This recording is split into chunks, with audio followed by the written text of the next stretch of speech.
Yeoman Stadium on the campus of Tulane University. It's St. Augustine Purple Knights football as this evening the Purple Knights open District 9 5A play against the defending Division I state champion John Curtis Christian Patriots. And a pleasant good evening to you. Ken Trahan joined by my friend and cohort Ro Brown. Roche Gibson will be along with field reports, and Chip Merritt and Matt Merritt are taking care of business as we simulcast here this evening on Nash 106.1 Nash Icon in New Orleans and at CrescentCitySports.com. It is great to have you with us this evening on a warm but nice evening uptown for what should be a warm affair between the Purple Knights and John Curtis Christian. Both teams coming in at 3-0 on the season. St. Augustine has wins over McDonough 35, 24-13. Beat Landry Walker 44-6 and beat John F. Kennedy 43-0. So the defense has allowed just 19 points on the season thus far. John Curtis has been in very tough with great competition. They beat Endicott 42-39, defeated Westlake, Georgia 55-27, and down Landry Walker, a common opponent, 72-12. Ro, it's great to have you with us, and obviously this is a series that's gotten heated in recent years. John Curtis has won the last 3 meetings, but St. Aug won in 2013 and 2014. So this has been a give-and-take series, hasn't it? Not many programs can say that they've beaten Curtis a couple times, and St. Aug is one of those programs. This is a game that, the programs themselves, and just both programs are storied, 27 state titles on one side. I'd like to say 6 state titles on the St. Aug side when you count the LIALO titles won by Eddie Flint, which I do. And it's just 2 programs that, the kind of programs that should be playing each other. Even if they weren't in the same district, I think they should still play. Agreed. And, of course, it's a special night as well. It's the Winston Burns Classic, and anybody that's familiar with St. Augustine High School would understand the significance of that and understand the significance of the Burns family to St. Augustine High School. It is a deep, deep legacy that runs years and years, and with a tremendous amount of dignity and integrity. Some really wonderful people in that family that I've had a great chance to know for many years, as you have as well. Oh, I love all those people. Mr. Burns, Winston Burns, wasn't a St. Aug graduate. There was no St. Aug when he was in high school. He went to Xavier Prep, and Xavier University, was an athlete there, was a Montford Point Marine, the first African-Americans to be enlisted in the Marine Corps. Came back to Xavier University, was a successful coach for a long time at Woodson Junior High and at Booker T. Washington High School. And he was just somebody who was all for kids and produced some really great kids, he and Miss Greta. So it's always good to see them all here for the 2nd annual Winston Burns Classic. Mr. Burns was a really good guy, and 4 sons, whatever, went to St. Aug, and that's the connection right there. Purple Knights have a head coach in Nathaniel Jones. It's all for kids, a really good man. Yep. Nate, of course, a former great player at Carr and head coach at Carr as well, and now in his 2nd year as head coach at St. Augustine High School, and Nate's doing a fine job having succeeded Al Jones in this position. Of course, the Purple Knights really do have some experience. 17 players returning on offense and defense who did play significantly a year ago. So it's a pretty good situation. One of the things you'll look for is turnovers. St. Aug's been good thus far, +4 in that department, and they've really rushed the passer well with 11 sacks thus far this year. Watching them and seeing them and doing 2 of their games already, their wide receiver position very good. Their defensive front is good. Talking to Coach Jones during the week, that's the first thing he said. We can't have turnovers. We can't have turnovers, and we can't have big plays. Curtis, of course, you think of big plays in this day and age, you think of an offense that likes to throw the football around. Well, Curtis isn't one of those. Their big plays are all on the ground, and they're usually off of the dive, as opposed to most of the time the pitch. But turnovers will be key, as Coach Jones did say. Last year's game, of course, Kenny, was a 58-22 affair where Curtis just shellacked the Purple Knights. I don't expect that to be that way this time around. St. Augustine has won 15 Catholic League titles over the years, but John Curtis has won the last 3 in the Catholic League. The last team to win one other than Curtis was Rummel. Right. And obviously this is a very good John Curtis football team. They don't seem to have a perceivable weakness. They have the most accomplished coach in Louisiana in J.T. Curtis and the most accomplished program in Louisiana. It's mind-boggling to look at those numbers. 585 wins, 89% win percentage, and now closing in. And when you look at the numbers, he's only 35 behind John McKissick as the all-time leader in the history of the United States in high school football in wins. I tell you, it's amazing what J.T. Curtis has accomplished at John Curtis Christian School. 27 state titles, first of all. That's 19 wins in a row in the Catholic League. That means they haven't lost a game in 3 years. They're going for their 4th consecutive Catholic League title as the Patriots take the field right now. Yeah, they do. They'll be wearing white jerseys, blue pants, white headgear tonight. Purple Knights will be in their purple look tonight, and that's appropriate as the lights are starting to set in and the sun is setting in uptown New Orleans. And, of course, we look forward to what's a good game. Last year, Curtis won this game 58-22, but it was the first game that really wasn't competitive since this series really kicked up in 2013 when St. Augustine had Leonard Fournette and a great football team and won a thriller over Curtis that year and backed it up with another win. And Curtis has won the last 3 as mentioned, but prior to last year, these games were very competitive. And again, when you look at this John Curtis team, no perceivable weakness, and they're good up front on both sides of the ball, but they really are fast in the offensive backfield, which has given them a different dimension. Everybody pictures them and thinks about the Veer offense, and they just bludgeon you, but that's not really what they do. They beat you with big plays. Corey Wren can fly. Number 3 is the key guy back there in the backfield, but he's not alone because he has, of course, Shane Goins, number 1, the other back. And this is a team with 3 backs because you got to almost count Colin Guggenheim, the outstanding quarterback, who seems like he's been starting for Curtis for the last 5-6 years. You got to count him as a running back because he does a lot of damage on the ground. A tough kid who's on his way to West Point, as a matter of fact. Yep, a really good young man who's earned his way, and he'll be a good fit for that particular program with what he's done. But that's not all they have. They've got a really, really physical defensive front. Their down linemen are really good on defense. And then Angelo Anderson, the Tulane commit, he's a man. I mean, he lines up at linebacker, and he's 6'4", 265. Linebacker, defensive end kind of position. Right. But like you said, I mean, he's not alone because he has a bookend on the other side. Sure That's does. Marquise Martin. Marquise Martin's really good. Goes about 6'1", 235, 240. He's a senior who has 12 tackles and a few for losses thus far this season. One of the things that you'll watch for tonight, if it's a close game, and this is where St. Augustine's going to have to compete, is in the kicking game because Curtis has an exceptional kicking game with Austin Brady, who's a brilliant punter and a very good race kicker as well. Anytime you see a punter averaging 22 yards a punt and a guy that can make 50-yard field goals, that gives you a tremendous advantage, doesn't it?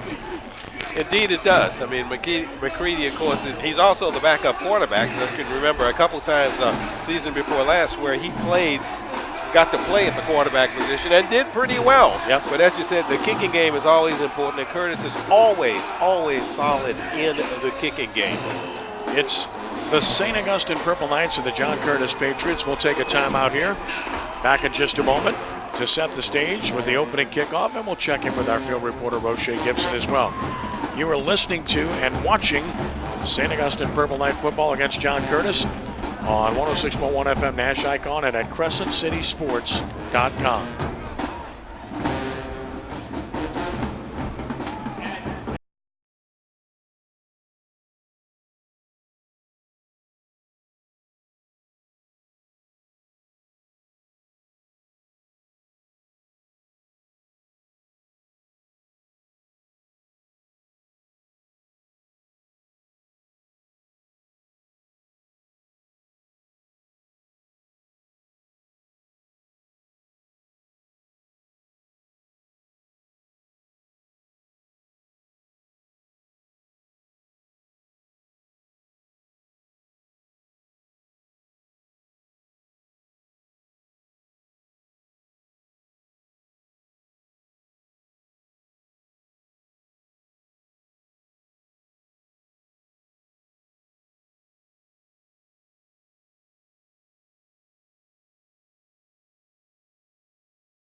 With Ro Brown, I'm Ken Trahan. Roche Gibson will be along as well coming up.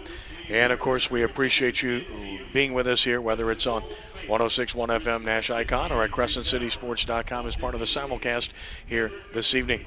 As we get set for the national anthem, the colors will be presented shortly, and then, of course, we'll have the national anthem as well to get things started here this evening. As for the Purple Knights, when you look at, well, let's first of all pause. The colors are going to be presented now as the St. Augustine Band will wait till the color guard makes it to the center of the field before the national anthem is presented. And again, a nice night. It's warm, but it is a nice night for football here in New Orleans. I was out in the heat this afternoon of the game in Metairie, where it's pretty hot for teams to play in that heat in the afternoon on a Saturday in September. But typically speaking, one team wears down and the other one doesn't in that situation, and that's kind of what happened earlier today. That was a Rummel 41-0 win over Ruston in a game that we had on 106.1 FM. And now the color guard has made its way to the Angry Wave in the middle of the field with the Tulane megaphone. And now the Purple Knight Band will perform our national anthem.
Marching 100, performing our national anthem, St. Augustine, adorned in its purple helmets, purple jerseys, and purple pants with the yellow gold trim and the familiar SA on the helmet. John Curtis is mentioned in their home whites.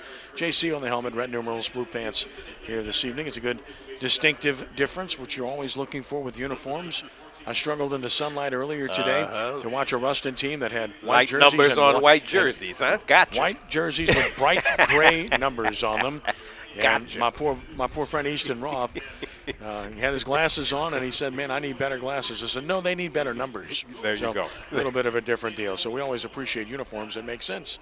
So Great big red numbers over there for Curtis.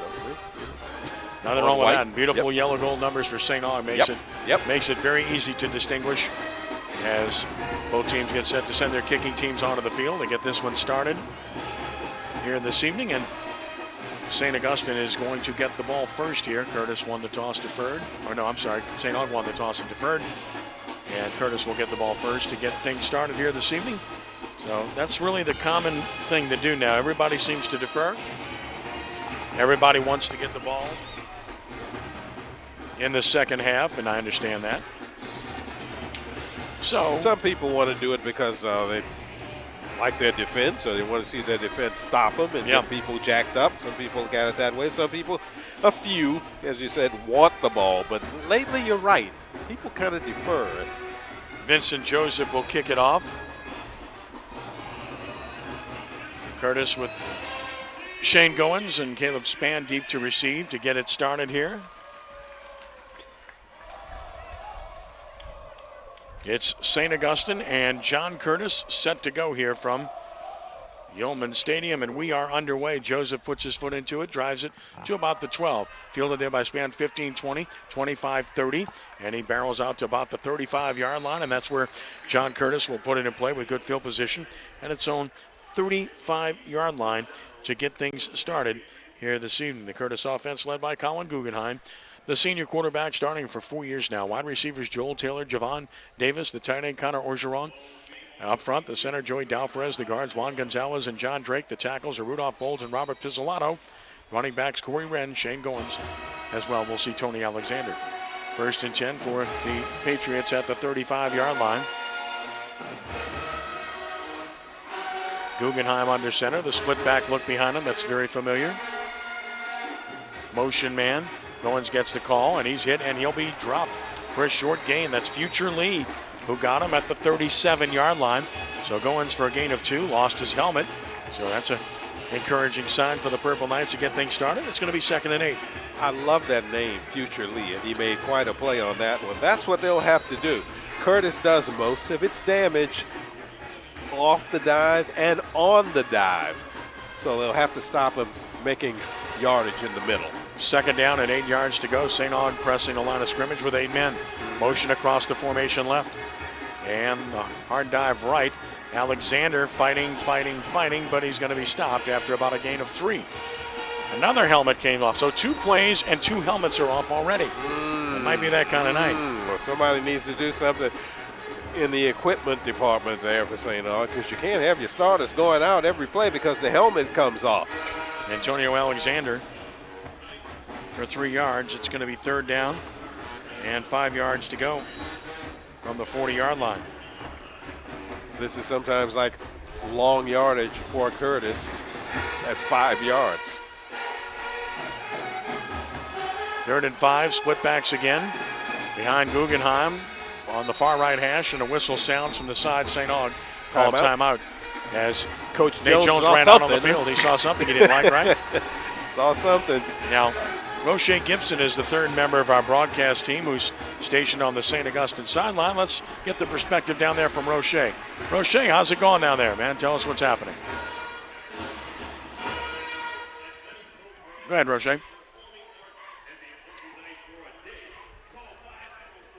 All right, well, we'll try to check back in with him. Make sure his power's on. That might help. Check with him.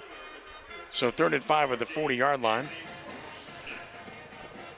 Use the timeout with, we are 11 minutes in, exactly 1 minute into the contest, and Coach Jones used his first timeout. Whatever he saw really made him react right away. He was out there on the field.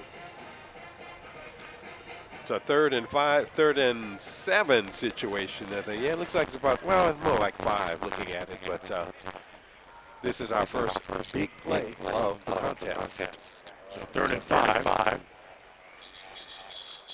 From the 40 on St. Aug took that timeout with 11 minutes to play in the first quarter, so 1 minute in. They just wanted to make sure they had the right alignment with what they wanted to do. As Curtis breaks the huddle, they will go with twin receivers to the left. Tight end tucked in on the right side. Wren and Goins will be the running backs. On 3rd down and 5 from the 40-yard line. Guggenheim makes the line call, and he'll do that at the line of scrimmage and decide which side they want to go to frequently. He's going to keep this time. He gives it off, and St. Aug has got to stop. Just 2 yards to the 42-yard line as he made the read on the dive to Wren, and St. Augustine stopped Corey Wren after a gain of 2. It's going to be 4th and 3. The first series defensively for the Purple Knights is exactly what they needed and what they wanted, forcing John Curtis into a 1-2-3 punt situation in the first possession of the contest. And again, McCready, the punter, he's outstanding, averaging 42 yards a punt. Twin receivers are deep for John Curtis, or rather for St. Aug, and you know they have to respect McCready's leg. And they fake it. Short man has it running left, and he's got a first down and more.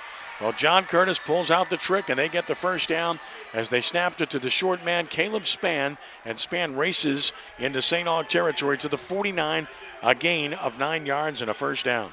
You know, when you are an offense like Curtis that runs what some people would consider an old-time offense where it's based on the run, you don't think of them as doing razzle-dazzle sort of things. Well, that fake punt They're really good at that sort of thing, at trick plays. John Curtis has always been strong in that position. 1st and 10 Patriots. At the St. Aug 49, and here's Guggenheim on the keeper wide. Look out, and he's tackled in the open field, or he might be gone otherwise. Yep. Picked up about 5, but it could have been a lot more than that were it not for Edward Gills III, the cornerback who just got him by the ankle. That was a very good play because Guggenheim was on his way. I don't know if he would have scored, but he would have picked up a whole lot more yardage. And that's number 23, Edward Gills, 11th grader, making the tackle just in time. 2nd and 5 at the 44, the Purple Knights. Guggenheim on the give, and a good hard run for a first down. The ball came out. Goins carried. He lost the ball. St. Aug has it. Purple Knights have the first turnover of the game. 33, Kevin Cooley Jr. comes up with it, and St. Aug comes up with a football. Turnovers. In the pregame, we talked about Coach Jones of St. Augustine saying we can't turn it over, but they also need to create turnovers and get their own turnovers. And that's what they did on the second possession of the game, kind of wiping out that trick play, if you will, the fake punt by the Patriots. The Purple Knights are in business now, 1st and 10 at their own 39-yard line. Big play there, and the Purple Knights huge play. Get a stop, and after Curtis had grabbed the momentum with a fake punt. Now St. Augustine goes on offense. We'll set their offense for you. First chance, they like to go no huddle, and they line up on the line of scrimmage. There's 9:19 to play in the first quarter, and they run inside, and that's going to be tough to do all night. Yep. Maybe a yard. Just hard to block this defensive front. Straight up, Mahmoud Bailey stopped after a short gain. Might give them the 41, and if they do, that's 2 yards. And then 2nd and 8. You know, Bailey is an outstanding runner, and he will have to have a big night tonight for the Purple Knights. But that front, that defensive front for John Curtis is, as you said, tough to move. 2nd and 8 at the 41. The trip set right. Receivers are split way out to the right. And now movement up front by St. Aug will cost them 5 yards. Can't Just do a that. little bit anxious. Can't do that. That'll always put you behind the sticks. Those pre-snap penalties will kill you. First penalty of the game against the Purple Knights. 5 yards back to the 36-yard line, and now it is 2nd and 13 as a result.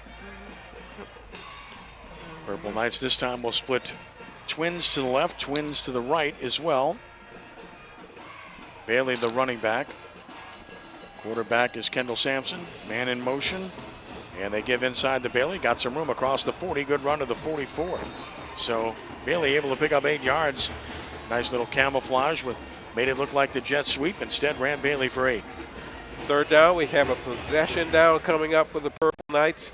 One of the matchups that I was looking forward to tonight. St. Aug has some really nice receivers, and that secondary for John Curtis is very good with the likes of Caleb Spann at the corner. 3rd and 5 at the 44. Empty backfield, and they go with a covey of receivers right. 4 of those in a diamond formation.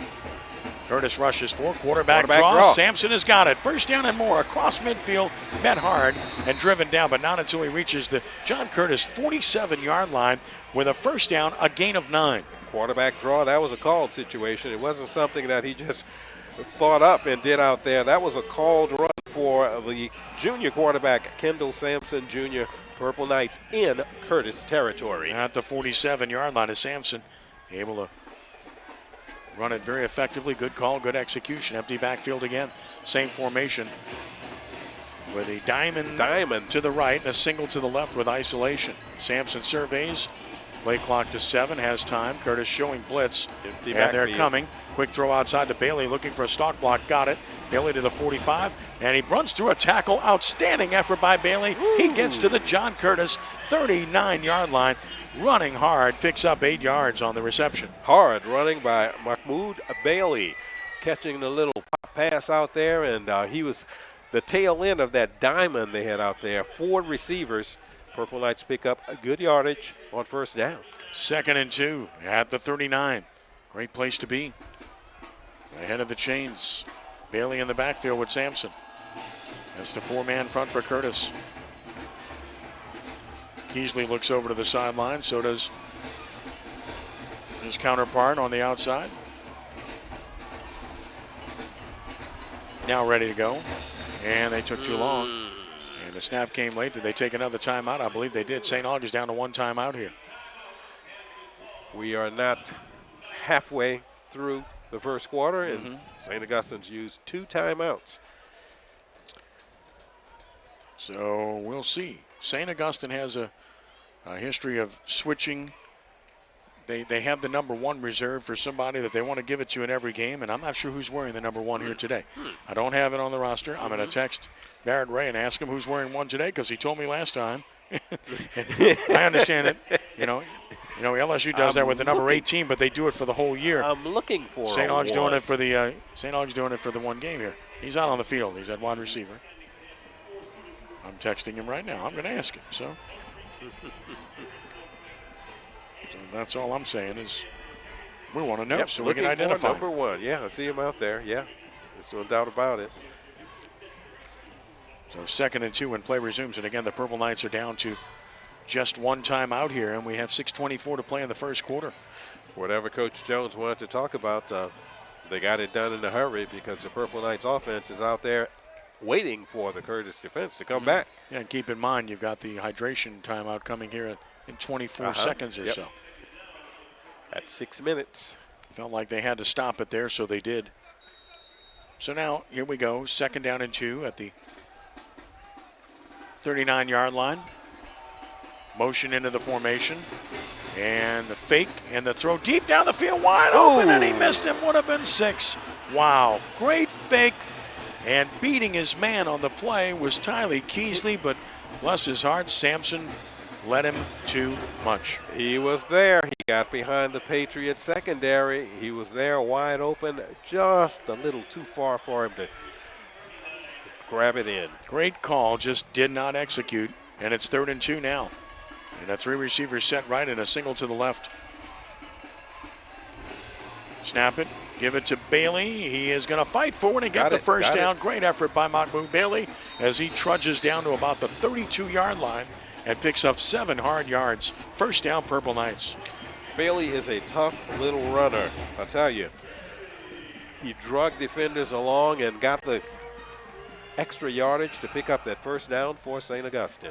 7 yards to the 32, and very effective drive for St. Augustine. It's time for the And there's the hydration break with 5:57 to play in the first quarter. And no score here. Ken Trahan, Roe Brown. Thank the Merritt brothers for being with us this evening and helping make this possible. Chip and Matt. Always appreciate the legends. Their efforts. And Crescent City Sports Football is presented by Ye Olde College Inn and Rockin' Bowl. College Inn, a true New Orleans farm-to-table restaurant, open Tuesday through Saturday for dinner, and the home of the New Orleans Prep Sports Hall of Fame. That's Ye Olde College Inn. Make sure you go next door to Rockin' Bowl, too. We'll talk about them later, but, of course, we always have our Brandon New Orleans Quarterback Club luncheons at Rockin' Bowl each and every Tuesday. Got another good one this week. College Football Hall of Famer John Robinson, Tulane basketball coach Ron Hunter, along with Kyle LeCompte and Mark Sanji, both speaking on Holy Cross Jesuit Week. That's always popular. And Brad Edelman speaking on the Saints. And you got to let people know, Kenny, that is the same John Robinson who is the coach of the Los Angeles Rams and at the University of Southern California. A lot of people wonder, why is he at the quarterback club? You'd be surprised at people who don't know he's in Baton Rouge. Yeah, he's senior consultant for LSU now for Ed Ogeron. 1st and 10 at the 32 of John Curtis for St. Aug. And now Dustin Doyle is in the game at running back. And now Doyle's going to split out on the wing as they go double wing here, one on either side. And Sampson's just going to run a power formation. Almost got through the hole, but he's brought down at the 29 again of about 3. He was about a half a stop and pop there and making something big happen. But Joseph Green said no thank you. Yep, that one big arm, that one strong arm is the only reason why we're not talking about 6 right now for St. Augustine. 2nd and 7 at the 29. This will be the 8th play of the drive for the Purple Knights, and there's a little confusion here about their alignment. You got guys moving around all over the place, and they don't want to take their final time out. They've got time. 10 seconds. So they got 3 receivers left and a slot left and a single right. Snap it. Quick throw coming. Incomplete. He threw it short of Josh White. Wow. I'll tell you that. They made a break for it, number 10. Colin Morgan made a break for that one and almost came up with an interception. By the way, number 1 is Joseph Miller. Joe Miller. Joseph Miller. Joe Miller's wearing one tonight. So. Okay. And now it's 3rd down. It's 7 yards to go from the 29, and I guarantee it's 4-down territory for the Purple Knights from this vantage point. Absolutely. On 3rd and 7. Curtis rushing 4, and they run the draw with Bailey. It's open at the 25, trying to get to the marker. He does. Inside the 20, flag comes down, might be a face mask, and Bailey goes down to the 15-yard line. Outstanding run by Bailey, who's running inspired here this evening. He's got 14 and a first down. Question is, was it a face mask or a hold? Or a hold. I thought it was a reach on the face mask. That's what I saw. We'll get the official call here. Personal foul face mask against John Curtis. That'll be half the distance to the goal. So the run looked like it was to the 16, a gain of 13, and now you'll get half the distance to the goal to the 8-yard line. Bailey really took off on that one. It was a good call, good offensive call by the Purple Knights there, because Curtis showed blitz, pulled back, and by the time Bailey reached the line of scrimmage, he had lots of room. First down, Purple Knights, and a little extra because they're walking it off, and they'll have 1st and goal, I would assume, inside should be at the 5-yard line. Should be at the 8. Yeah, that's where they ought to be. It ought to be at the 8. It ought to be 1st and goal. It'll be 1st and goal at the 8. That's where it should be, based on where the ball was at the 16. 3 wide receivers near side. First penalty, 8 yards on John Curtis. 1st and goal at the 8-yard line. Empty backfield. Curtis showing blitz off the edge. Sampson surveys. Here comes Curtis. Then they're going to throw the fade route. End zone. Touchdown. Perfect throw. Sampson connects. Touchdown. Purple Knights. Josh White, 8 yards. And St. Augustine has a 6-0 lead. What a start for St. Aug. Outstanding throw by the junior quarterback, number 11, Kendall Sampson Jr. Nice fade pattern. It was clean as a whistle. Josh White, of course, a tremendous athlete. Had a good junior season last year and comes up with the first 6 points of the night. What a way to start this game for St. Aug, and now the extra point coming. This has been a little bit of an issue. Deron Marks is on to try it. 7 of 13 on the year. Snap, spot, kick is up, and Marks has it through the goalpost. So a timeout on the field, 4:49 to play in the first quarter. It's St. Augustine 7, John Curtis nothing. Back in just a moment with more of St. Augustine football versus John Curtis here on 106.1 FM Nash Icon and at CrescentCitySports.com. Good drive.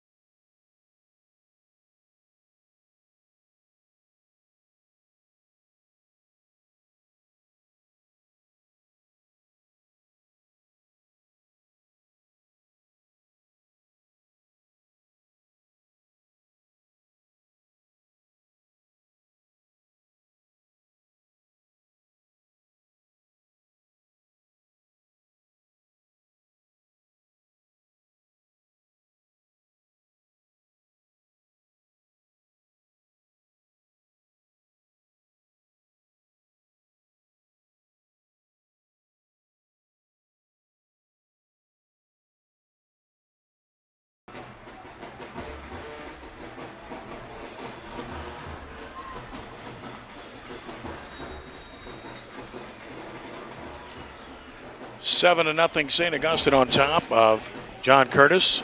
The kickoff sails out of bounds. So John Curtis has a choice to take the ball in good field position or make them kick again. But that was a very impressive start for the Purple Knights, who drove the ball 10 plays, 61 yards, 4:30 off the clock, and an 8-yard touchdown pass. Kendall Sampson to Josh White, giving them a 7-0 lead here early on. And St. Aug will make them re-kick the kickoff. But you've got people back there who can bring it back home all the way on kickoffs. Why not? It was an impressive drive by St. Augustine. They had a couple of penalties. Well, and maybe using that timeout may have been the biggest play of that drive, quite frankly, because it kept it alive. I thought the play calling was superb. Absolutely. Execution was there. They had a touchdown on a previous play that they simply overthrew. Yep. And White made an outstanding catch in the end zone on that fade pass. Kind of looked like the McCleskey catch with Tulane last week or 2 weeks ago. Same spot in the end zone. So one more kickoff here. Down the middle, returnable from the 23. A lot of speed here. Goins across the 35, and Curtis will get good field position up near the 40 as a result. They've always been good at returning kicks. Yep. The kicking game has always been a strength for John Curtis, but when you win 27 state titles, you have to have a strong kicking game. And the Patriots have had just that for a long, long time. A strong tradition as far as special teams are concerned. They can also run trick plays off those special teams. We've seen them do it before. 4:39 to play in the first quarter. Curtis goes on offense for the second time in the game. Kept the drive alive on their first possession with a successful fake punt, but then turned it over.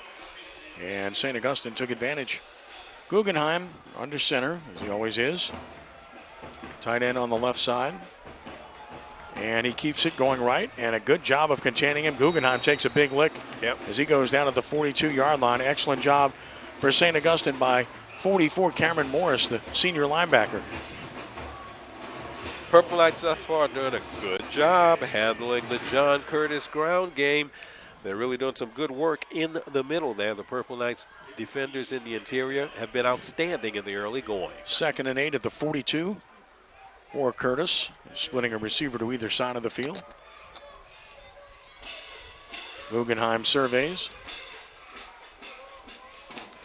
And he runs it inside for about a gain of 3 as he gives it off on the crossbuck, as I like to call it. That's Shane Goins. Picks up 3. It's going to be 3rd and 5. 2 yards on first down, 3 yards on second down, making it 3rd and 5. Not exactly what the Curtis Patriots like to do. They don't like to be in those kind of numbers. 3rd and 5. They haven't put it in the air yet. They can do that effectively. Receivers to either side, one each, split backs once more. On 3rd and 5, Guggenheim rolling to the right, stopping, looking, throwing down the field, diving effort, and incomplete. Or did he catch it? I didn't think he did, but no, he did not. No. So incomplete Curtis pass. was looking for interference on that, but intended for Joel Taylor. He was sliding down, got his hands on it, but could not catch it. He did have a receiver behind the secondary, as a matter of fact, who was wide open. So the pass goes incomplete, and Curtis will be faced with a punting situation. Of course, they didn't punt it the last time. It's 1-2-3 punt again. Josh White will drop deep to receive McCready, who will likely punt it, although they didn't last time, as I mentioned. They have 3 men in the up position. It's an unusual formation. Now a whistle sounds. Heard a whistle. Quite sure of that. Might have been too much time. Okay. It is a delay of game, which won't bother McCready much. It gives him more room. They're at their own 45-yard line. It doesn't matter. Second as a matter penalty. of fact, that may be good.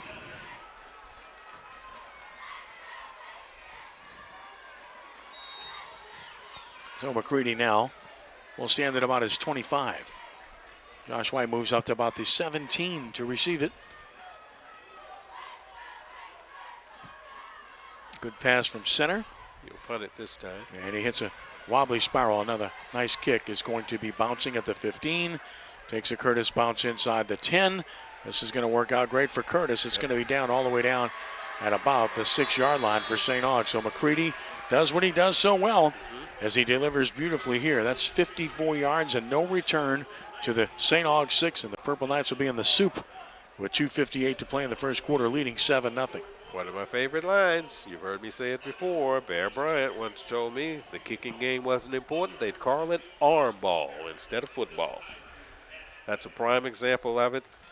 Well, it's such a weapon that Curtis has with McCready. He flips the field on a regular basis. And, you thought you might get the ball at about the 20 there after a return or something. You end up at your own 6. They had a nice sustained scoring drive the last time, and they'll have to do it again. But this time, they'll have to do it from about 94 yards away. And the sophomore Dustin Doyle lines up in the backfield with Sampson this time on first down. And fake, throw outside Sampson, right through the hands of the receiver. He took his eyes off it because he saw the defender firing at him. Josh White didn't catch it because he felt the ominous presence from John Curtis's Colin Morgan coming at him. Alligator arms, okay? Yeah, he saw it coming. He could see it or he could hear it. But he would have been in a good position if he could have made that catch. Second and 10. From the 6-yard line. This time they'll give it to Doyle. Doyle fighting. Well, he's a strong young man at 205 pounds, and he pushes ahead to about the 11, picks up 5 yards. Here comes a big 3rd and 5. 3rd and 5 at about the 10 or 11-yard line, they'll call it. It's another possession down. They did real well on 3rd down in that scoring drive. Maybe they can do it again. So 3rd and 5 at the 11-yard line.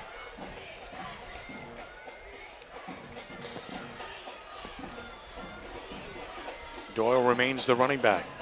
Tight end tucked in left side. Snap it. Give it to Doyle.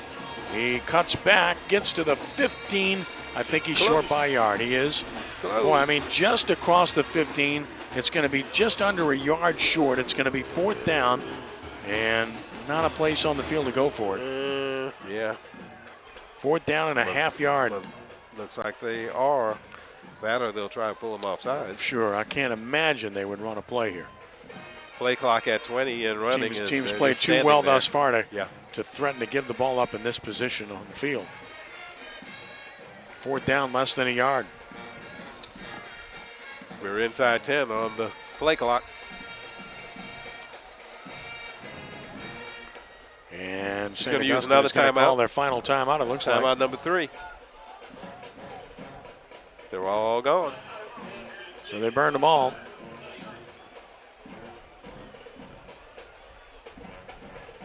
And we have 1:29 to play in the first quarter, and they're out of timeouts. So remember that. That is very unusual and not something that you ideally would like to do. St. Aug leading 7-0 over John Curtis, and looks like they're going to have to punt from their own 15.5, call it, yard line. Yeah, I mean, again, they lined up, but I can't imagine they do anything but punt the ball. Here's Jerron Marks is trotting onto the field. Right. It's tempting as can be, but it's fool's gold. Yeah. This early in the game. Now, it's a different story when if you're so talking close, about. too, Sure. you know? Well, you're playing well. You're up 7. You've stopped them twice. And the last thing you want to do is give them the shortest field imaginable. What kind of field position will Curtis get out of this? Once again, kicking game comes into play. No question. McCready put them down there at the 5-yard line. They've held them. And now the Purple Knights kicker will have to come through. Curtis doesn't even have anyone back to receive the punt. Yeah, they're not worried about it. They're not, and it's got to be because they're not worried about how far the punter can snap to Marks. Right. Marks punts it away. It's a pretty good one. See if it bounces. It hits 48, 50, 45, and that's going to roll all the way down to the 40. To about the 40-yard line. And, okay, so I'll say it now. I don't agree with that. You got to have decision. somebody I think you got to have somebody back there. I mean, you can still have 10 guys defend the field, right? Right. But if the difference, that's at least 10 yards. Oh, it's like 15. That's at least 10-yard difference there. No question. If you have someone back there to at least catch the punt. 1:15 to play in the first quarter. Curtis gets it back for the 3rd time, and St. Augustine has a 7-0 lead.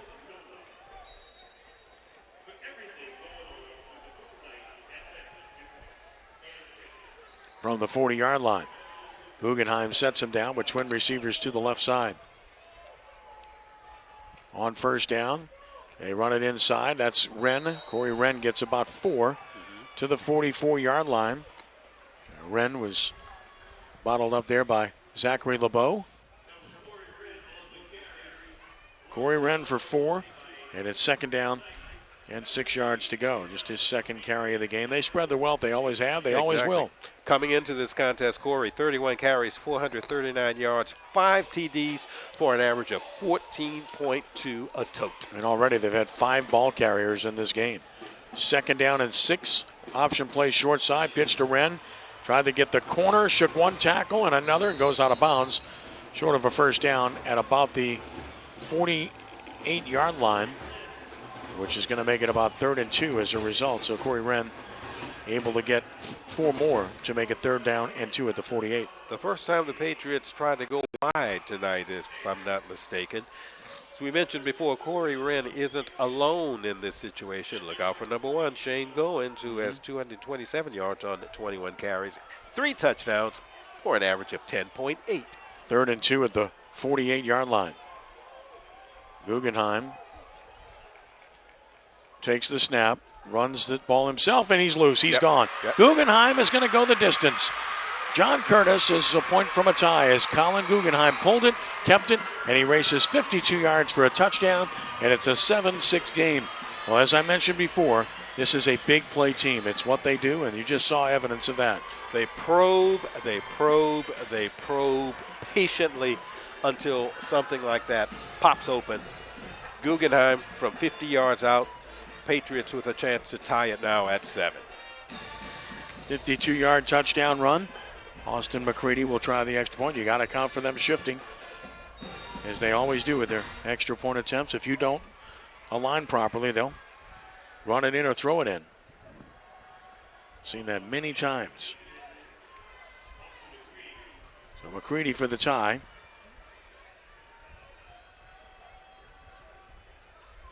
And McCready hits it hard and squeezes it through.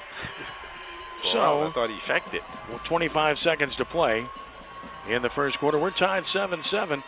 A 3-play drive, 60 yards. And it took just 50 seconds for John Curtis to get this game even, and that's what they do, Ro. As I mentioned before, it's all about big plays. Touchdown number 5 of the season for the quarterback, Colin Guggenheim. He averages 7.9 a carry. You always wait for that big play to happen, and that's what Coach Jones talked about, the big plays. You know, the 2, 3, 4-yard runs are all, very good. They take a toll on the defense, but then they look for that one misread by the defense, and perhaps that's what they got on that one. Guggenheim has seen it. He's been playing, starting for the last 3 years. He knows what he's looking at, and he was off to the races. 7-7 ball game as a result.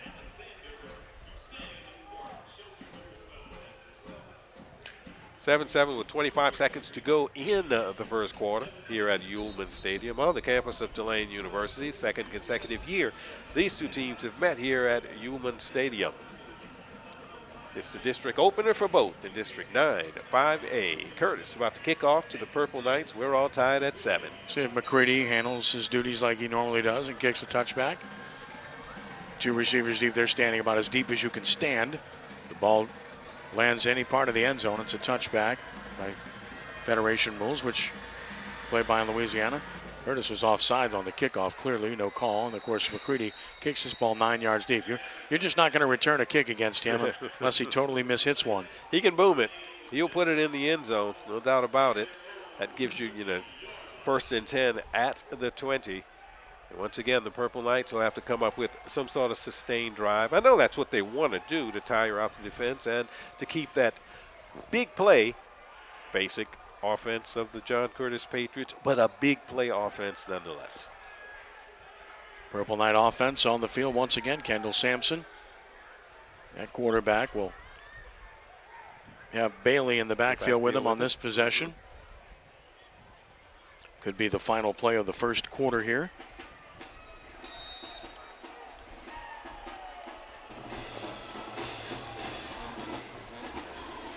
Sampson taking a long look. Now he'll shift Bailey to his left. Curtis showing a 6-man front. See if they come after it or back out. They'll back out and rush 4 as he wants to throw. Sampson steps up, will run. Nice cut at the 20 and hit hard at about the 24. Picks up 4 as it closed fast on what should be the final play of the first quarter. And a very good first quarter it has been from Ullman Stadium here this evening. Clock ticking down. It doesn't look like St. Aug will run another play here. Curtis linebacker showing some quickness and some speed there, because I thought that he would pick up much more on that That play. is the end of the first quarter with our score. St. Augustine 7, John Curtis 7. Back in a moment here on 106.1 FM Nash Icon and at CrescentCitySports.com.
We're set to begin. Tied at 7, along with Ro Brown. I'm Ken Trahan. We'll see if we can check in with Roche down on the field level and see if we can pick him up this time around. As we wait for the second quarter to begin. St. Augustine with the football. Operating second and 6 from the 24-yard line. It's on its own territory in a tie ball game as we start quarter number 2 here. Sampson will have Bailey in the backfield with him, with twin receivers to either side of the field. Left hash mark. Sampson calls for the ball, retreats to throw, quick throw outside. That's caught by Miller. Miller trying to get to the marker, but he didn't, and that's a 15-yard penalty on Curtis for a high blow and a late hit. I don't know if he even got to the first down marker, but it won't matter. Yeah. Because of the again, that hit was a bit high, aside from possibly being a little late. Yeah. There's no doubt about it that it was late. And you got 2 flags on there, so more than one official saw it or felt that way. Miller might have gotten enough for the first down, 6 yards. 15 yards. And it'll be a first down by pass and a first down by penalty as well for St. Aug. Gain of 6 and then a 15-yard penalty and another first down for the Purple Knights. And the ball's at the 45-yard line. Purple Knights in good field position now. Sampson taking a look.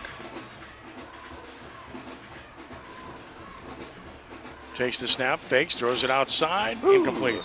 Just off of the outstretched hands of Josh White. Tried to go to White near the sideline. That's the second time, Kenny, that a Curtis defender made a break on that pass to the sideline. They haven't gotten there yet, but it's the second time that they made a break and they saw it coming. Very skilled on the back end, no question about that. Second down and 10 at the 45. With 3 receivers to the right and a single receiver left. Sampson takes the snap, going to run it inside. Bailey at the 50, almost broke it, but gets about 7 to the Curtis 47. Boy, they had a gap there and it almost went. I mean, one guy stopped him once more. What I like about Bailey is that he has a quick acceleration. You know, he can reach a high rate of speed running in like one step, really. It's third down and 3 at the Curtis 48-yard line. And they go with 3 receivers to the left this time. And 1 to the right. Takes the snap. Sampson gives it off inside. Not going to get there. 1 yard, that's all. Stopped him that time. Bailey this time didn't have anywhere to run. Able to get a yard. It's 4th and 2 and probably a punt again. Yep. You got to punt on this one. Like I said, it's always, you know, when it's that close, it's just, you know, you think that you want to do it. You believe you can make it. Well, they're bringing Dustin Doyle in the game for Bailey, and the offense is staying on the field. They're going for it. This is an interesting decision on 4th down and 2 from the 47-yard line. Big play here for St. Aug. Not in the center. Now they might not snap at 3 seconds, 2 seconds. They do. Yep. Fake it to Doyle, throw it outside, caught it, but can he get there? The answer is yes. Joe Miller gets the first down to the 44-yard line. He made one man miss, and that was enough. First down, Purple Knights. That was an outstanding effort by number 1, Joe Miller, catching that little pop pass, which the Purple Knights have really gone to tonight. Broke 2 or 3 tackles, showed a lot of athleticism to get past the first down marker. You want to beat a team like John Curtis, you've got to be all in, and that's what Nathaniel Jones was there, making that decision to go for it. And it paid off. 1st and 10 at the Patriots' 43-yard line after the gain of 4. Going to run it inside. Cut back Doyle, 40-35. Doyle has a first down, ripped down at about the 30-yard line, but a good run by Dustin Doyle. 14 yards and another first down. Now that's a nice-looking football player there, Dustin Doyle, number 28, because he's 5'11", 205 pounds, really looks good. He's only in 10th grade. I really like him a lot. Yep. And a first down here after the gain of 13 for Doyle. At the 30-yard line, St. Augustine operates in John Curtis territory. Sampson takes the snap, retreats to throw. He's going to go deep, has a man down the seam, caught it. He's inside the 2. He's down to the 1-yard line. That is Kai Matthew with a 1st and goal. The Memphis commit gets a beautiful ball from Sampson. High points the ball. He's at the 1-yard line with a 1st and goal, a gain of 29. Sampson has been throwing the ball very well tonight. Another outstanding throw by the junior. 1st and goal at the 1-yard line. Take the snap, give it off. Doyle toward the goal line, fighting. Did he get in? The answer is touchdown. Yes. Touchdown, Purple Knights. Justin Doyle from a yard out fought his way in, and the Purple Knights have fought their way ahead once again, 13-7. Another clutch throw by the young quarterback, Sampson. And an outstanding catch by Kai Matthew. Justin Doyle running hard. He wasn't going to be denied there. Extra points. A mix-up with the extra point here, Kenny. Jerron Marks. What's going on? I'm not sure. They don't have any missing. timeouts. And they don't have any timeouts, but fortunately the play clock hasn't started yet, so right. They're okay. It just started. They're at 23 seconds. There's a lot of confusion. All kinds of confusion. I'm not sure what's going on here. No, they had people running on, running off left and right. Finally settling it down. 10 seconds on the play clock. Snap so it, spot it. Marks kicks it with pressure on him, and he made it. Good. So we have a timeout on the field, 9:09 to play in the first half. St. Augustine 14, John Curtis 7. Back in a moment with St. Augustine football against John Curtis here at 106.1 FM Nash Icon and at CrescentCitySports.com.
Caleb Spann fields a kickoff from Marks, and he's going to bring it out to about the 26 where the purple shirts stop him.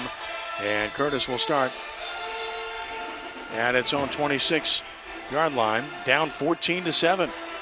St. Augustine has played great football to this point. 2 outstanding offensive scoring drives for the Purple Knights. Long, sustained scoring drives. I think you don't see people drive the ball down the field on John Curtis very often. The Purple Knights have come up with it twice tonight for a total of 14 points. They lead 14-7 over the Patriots. With 9:01 to play in the first half, Patriots get the ball back, starting at their 26-yard line. Twin receivers to the right, split backs behind Guggenheim. On 1st and 10, tight end tucked in left side. Option play left. Guggenheim pitches to Wren, trying to get the corner. He got a block. Look out. 25-30, 35-40. Man, can he run? Woo. Across the 45, he fumbles, and St. St. Aug thinks got they it. have it. And they do. Wren with a big run, but then a big hit, and the Purple Knights come up with it. And coming up with it for St. Aug is 25, Taj Adams. Big stick, big play. St. Augustine is playing terrific football. Second turnover by John Curtis. 22-yard run, then the hit and fumble. Now the officials are talking. It certainly looked like it was recovered in bounds by Taj Adams. Yeah, there may be. Well, there was an official right there, and I don't think the man thought his foot was out of bounds when he made the recovery, but it didn't look like that was the case. It's the 22 on the officials are carry. discussing it, but yeah, we're so used to discussing replay. something. And no replay in high school. Yeah, so we don't have replays, so I don't know what you you got got to to make look a call, at. whatever it is, and obviously. Well, I have replay, and Okay. I'm looking at it right now. And? Okay, Yes. and it looks to me good hit, ball pops up. Maybe he came out of bounds, in bounds. It and is St. recovered Aug it. ball. There's the signal. It's St. Yep. Aug football. So St. Aug will get it. And the second turnover committed by John Curtis. And what an opportunity here for the Out of Purple bounds, Knights. in bounds. Yeah. And Curtis calls a timeout. Yeah, I think JT Curtis cannot be happy about what he's seen thus far, and he might want to settle his team down a little bit and have a little spirited conversation with him, you think? Yeah. I don't think, Curtis never expects this, okay? They never expect to be behind in a contest. But it was a good hit. Ball popped up, straight up in the air. After a fine 22-yard run by Corey Wren. First time he got a chance to kind of get outside there, and he showed that speed. But it was a really good hit, and the Purple Knights were in business at their 49-yard line. 51 yards away from another score. I like the play calling thus far for St. Augustine. They've had a good mix of the run and the pass. And Kendall Sampson has done an outstanding job of throwing the football tonight. He's really executed well. Sampson is 5 of 8, 59 yards and a touchdown. St. Aug has run the ball well. Mahmoud Bailey, 6 carries, 38 yards. Dustin Doyle, 4 carries, 23 yards. Kendall Sampson, 3 carries, 16 yards. So it's a balanced offensive effort that keeps the defense off balance. And it's put them in a good position here. Nice balance, spreading everything around, sharing the wealth. So at the 49, St. Aug operates in its own territory with an empty backfield and a diamond formation left of 4 receivers and a straight run inside. Curtis saw it and stops him for a 2-yard gain. That time they read it well. Spread them out and try to run it inside. Another quarterback draw. Yep. Keeps them honest, that's for sure. Keeps them from firing up the field defensively. Or was that a Wildcat situation? Well, look like it was White who carried the ball. It is Josh White. You're right. It was Josh White. So you're right. Josh White carried it. They were alert to it, obviously. So we'll call this another Wildcat situation because he is in the backfield alone. 2nd down and 8. And we've got the diamond of receivers to the near side. Nothing wrong with Sampson. They're just trying to run it differently on this possession. Here's a cutback by White. Speed to the 45-40, 35-30, 25, and down near the 20 with a brilliant run is Josh White. Another outstanding athlete. Shows you why. And a first down for St. Augustine. A gain of 29 for Josh White. You want a different look? You got it. A little Wildcat with number 12, Josh White, who already scored the first touchdown of the evening for St. Augustine as a receiver. On that one, he took off right up the middle, made a couple of tremendous cuts, and the Purple Knights are in business. 1st and 10. Great run by White. And here they go at the 20-yard line of John Curtis, up 14-7. On first down, Sampson back in, gives it off this time. Running left for 2, maybe 3. As falling forward was Mahmoud Bailey. So Bailey able to get 3 to the 17 to make it 2nd down and 7. 7:20 to play in the half. I promise we'll try to check in with Roche here. First opportunity. They're down at the 17-yard line. hope to get that situated and have him talk to Coach Jones at the half, too. 7:05 and counting first half. St. Aug leading by a touchdown with the ball at the John Curtis 17-yard line. 2nd down and 7. Shotgun. Sampson the snap. Gives to Bailey running right. Bailey inside the 15.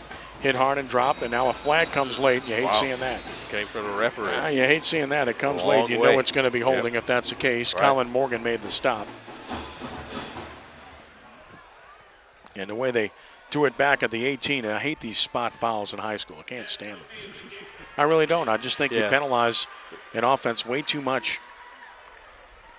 Flag's thrown at the 18, so we would assume it'll be back to the 28, which will be an 11-yard infraction if that's the case. It's one of those situations, as we talked earlier, penalties will put you behind the sticks, especially when you're going very well, as the Purple Knights have all night. Was an 11-yard infraction to the 28-yard line. So now back at the 28-yard line. It's 2nd down and 18 yards to go. Doyle and Bailey are both in the game. We haven't seen that alignment previously. From the 28. Bailey takes the snap, play fakes, wants to throw. He's going deep post corner, but that's going to be intercepted. Intercepted at the goal line, upfield to the 5, to the 10, and back to about the 14-yard line. With the interception is number 29, Kerry McMillian, the 6'4 junior. The rangy safety comes up with it. So a big play there. It results in a turnover by St. Aug, the first of the game. He threw the ball outside. Looked like the receiver was going inside. Yep, and McMillan was back there just waiting at about the goal line for the interception and came up with it. Boy, does that kill your momentum. No doubt about it. I mean, you're up by 7, 14-7. You could go in again and put yourselves up by 14, and that happens. No question about it. Turnover for a turnover. So Curtis will get it back on a stop, and they get the ball at the 14-yard line as a result. Guggenheim will run the follow play, keeps it himself, dives ahead across the 20, gets to about the 22. Good first down play of 8 yards. It's a power play. When you get that extra blocker, when your quarterback keeps it and you follow that blocker into the hole. I told you, Guggenheim is like a third running back in the backfield. You know, he can throw the football now. They don't throw it very much. 17-29, 248 yards and 3 scores coming into this contest. But really, he does his damage on the ground. All right, let's see if we can go down to Roche Gibson now, who's on the St. Augustine sideline. Roche, it's got to be an encouraging performance for St. Aug. They've got to be pretty enthused other than the turnover just now, right?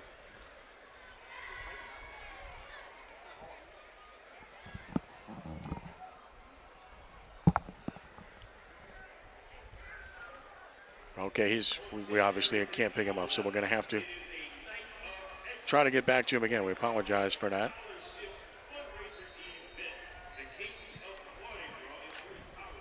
So this was our hydration timeout, right? Yes, it was. Was. Because we're at 6 minutes. 5:59 to be exact. So this was the hydration timeout. This is a big series for John Curtis. With 5:59 to go in the half, they need to come up with the score here. Because if St. Aug gets this ball back the way they've been moving the ball tonight, they could come up with points before we get into the half. 2nd down and 2 at the 22 for Curtis. 5-man front for St. Aug.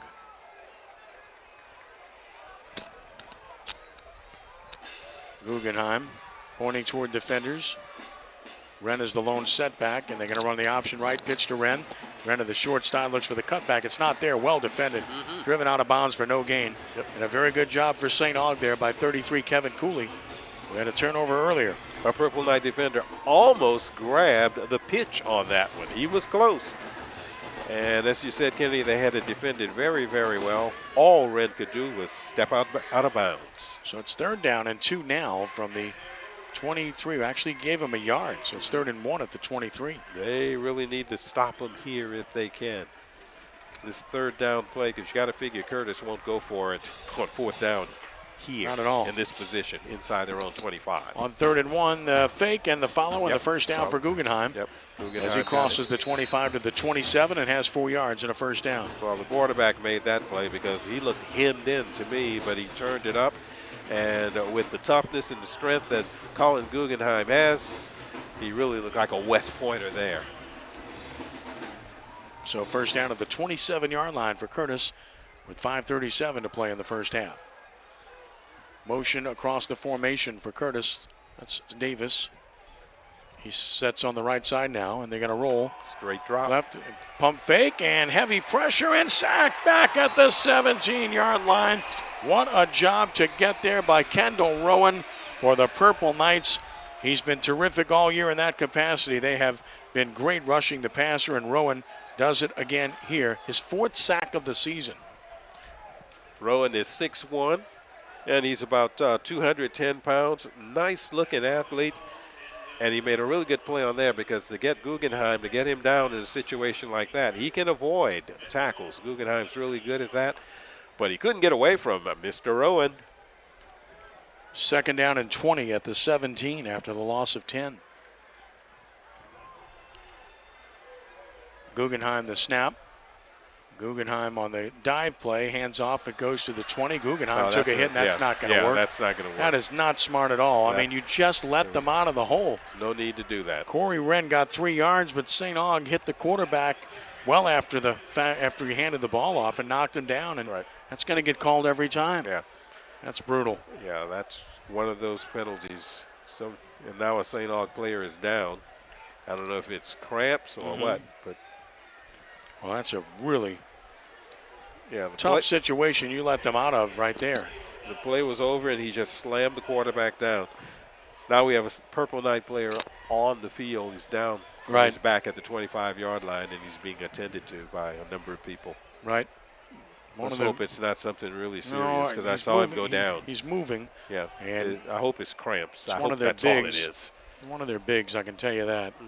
Can't pick out the number just yet. The players will head to the respective sidelines while the injury is being attended to with 4:32 to play in the first half and a 14-7 lead here. Well, I see one of his legs up being held by one of the people attending which means to him. cramps, so probably. That's good. That's good. You would assume that to be the case. We don't know that, obviously. Nice setting here tonight at Yeoman. He's getting up. Is that Future Lee? Yeah, it is. He's up and he's walking, and that's good news. Future Lee Jr., the senior, at 265 pounds, comes off. Now, that flag did come down. They haven't marked off the penalty yet, but it should be 15 yards on St. Augustine. Yeah. I mean, it was out there where everyone could see it, and it was well behind the play. Now they have not marked the penalty off, and doesn't look like they're going to. The ball is at the 20. Yeah. So they pick up And the apparently flag. they picked up the flag, and that is huge. And now that's a big turn Why? of events. I don't know. It's 3rd and 17 as a result. Well, there is an interesting turn of events and positive for the Purple Knights. Really? Guggenheim under center on 3rd and 17 takes the snap. He's going to keep it, cuts back, and he gets across the 30, but he's well short of the first down. Got it out to the 32. He got 12 yards, but again, they were 3rd and 17. It looks like a hole, another hole for the Purple Knights. Can't ask him to play much better than this other than the turnover. We're under 4 minutes in the first half, and Curtis will have to punt it away to St. Augustine. Guggenheim with 12 on the carry. He's got 7 carries, 73 yards, and a touchdown. They got to make sure they don't have St. 12 on Aug's the got to field. get people on the field. They are not lined up correctly, and they're running all over the place. Curtis is noticing this. McCready took the snap, and he will punt it. And that's kind of a break for St. Aug, to be honest. Yeah. Bounces at the 35, inside the 30. Big bounce for Curtis inside the 25. I mean, he flips the field again. And finally, it's going to be down at about the 23-yard line. So, again, you talk about great nets. There is a flag down on the play. And if it's on St. Aug, it's going to be really pinning them back.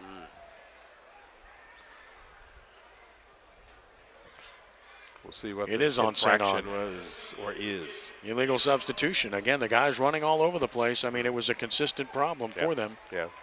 So the punt returner, I mean, didn't go onto the field until the very last second. I don't know if they were waiting to see.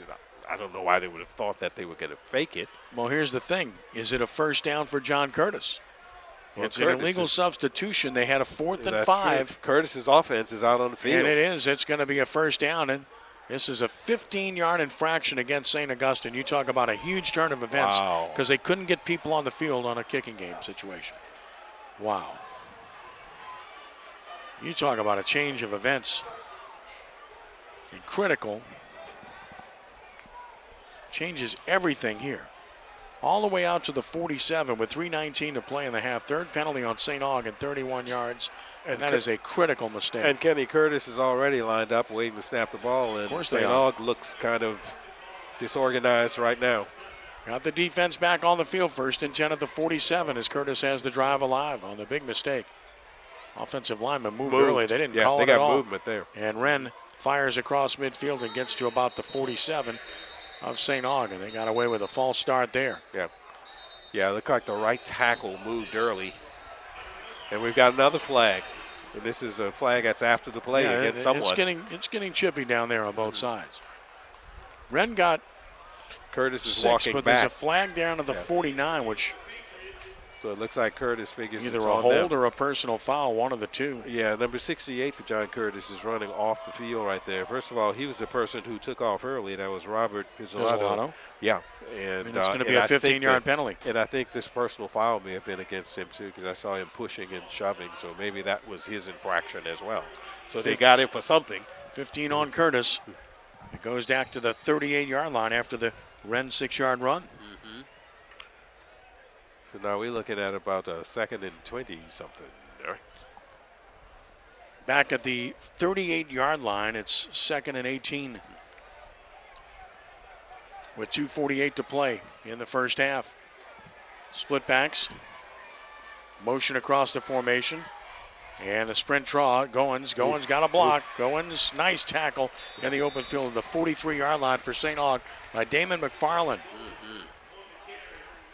First time we saw Goins with a little room to roam, but as you said, that was one of those play-saving tackles. Curtis operating quickly now at the line of scrimmage. It's 3rd down and 14 yards to go at the 43-yard line. Guggenheim the snap. Wants to throw a throwback. He's going to throw deep down the field. A man there. Incomplete. Now 2 receivers were converging. Clearly miscommunication there. That's not what you want if you're an offense. There is a flag down, though. Yep. And that could be illegal contact or interference when you see it deep down the field like that. Just a bevy of penalties here on both sides here most recently. It is on St. Aug. Straight drop back there by Guggenheim. Went downfield. And they're going to call them for a hold or a pass interference. They'll mark it off. And the first down will result. So they overcame a 2nd and 18. 1st and 10 for the Patriots at the Purple Knight, 42-yard Two big 15-yard Yep. penalties resulting in first downs for John Curtis on this possession. Critical mistakes by St. Aug. 4 penalties, 46 yards on the Purple Knights. On 1st and 10, Guggenheim takes the snap. He'll keep it. Look out, he's loose. Guggenheim's gone. Yep. Kept it left side, exact same thing he did earlier on the keeper left side, and a touchdown Curtis. And that is 42 yards, and Guggenheim's over 100 yards, and Curtis was at a point of a tie. I'll tell you, he reads that thing so well. And it's always, I'm always impressed with the patience of the John Curtis offense. Guggenheim, took the snap and then went down the line, and for the 2nd time tonight, clean as a whistle, he runs in untouched for his 2nd score of the evening.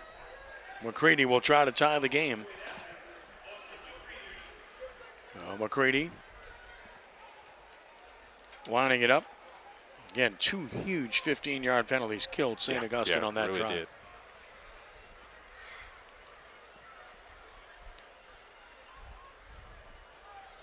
Movement up front on defense, and that was encroachment on St. Aug.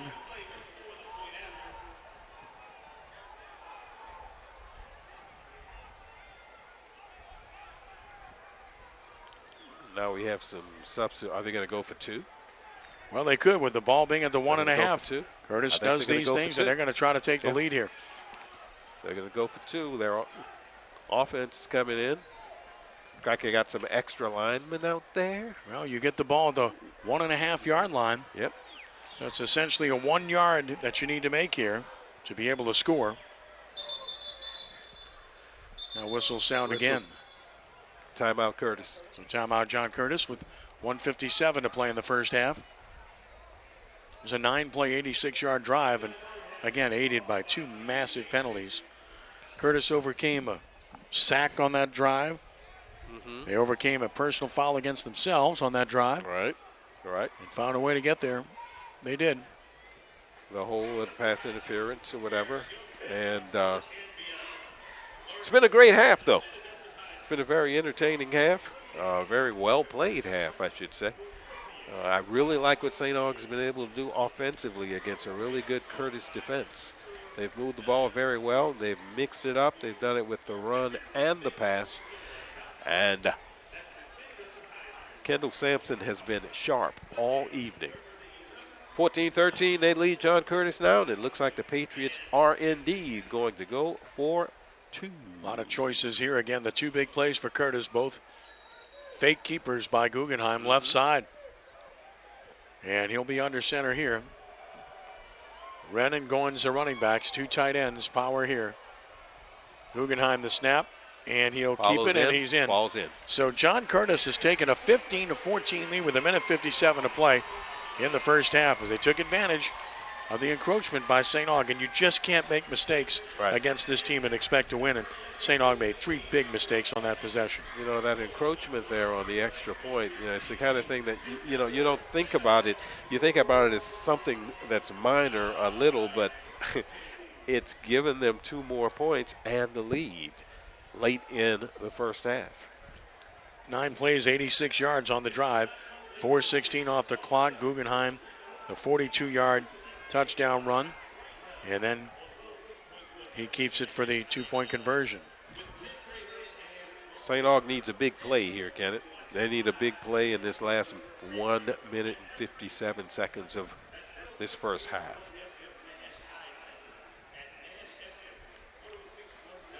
Well, that's the situation now. They've got the people back there waiting for the kick who can do it. Number 1, Joe Miller, and number 12, Josh White, who has a touchdown and a big run tonight. So here we go in the final 1:57 of the second quarter. And probably a touchback here. McCready's so good at that. He approaches. And he's going to hammer it deep, and, of course, forget about that. Yep. This one's going to be way deep into the end zone for a touchback, and with 1:57 to play in the half, St. Aug will put it in play at its own 20-yard line. And let's see what Nathaniel Jones decides to do. He's thrown caution to the wind thus far, but at his own 20, I don't know. Could we see some sort of trick play? Could see anything. As I said before, it's been a really good first half. It really has. Well, St. Aug at its own 20 to start this possession.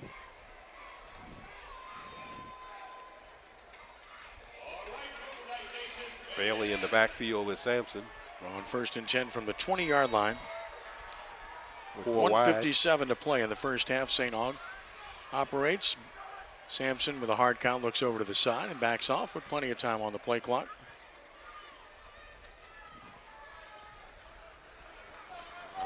Gets the 3-man front. Curtis playing soft here, and he does want to throw.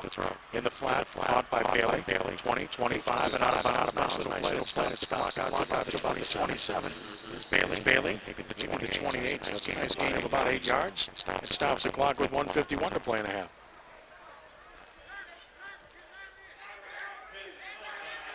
Nothing wrong with that first down play. Pick up 8, stop the clock. Second and about 2. Play clock just started. Actually, it started before the referee. St. Aug's got to be on the ball here, and they're not.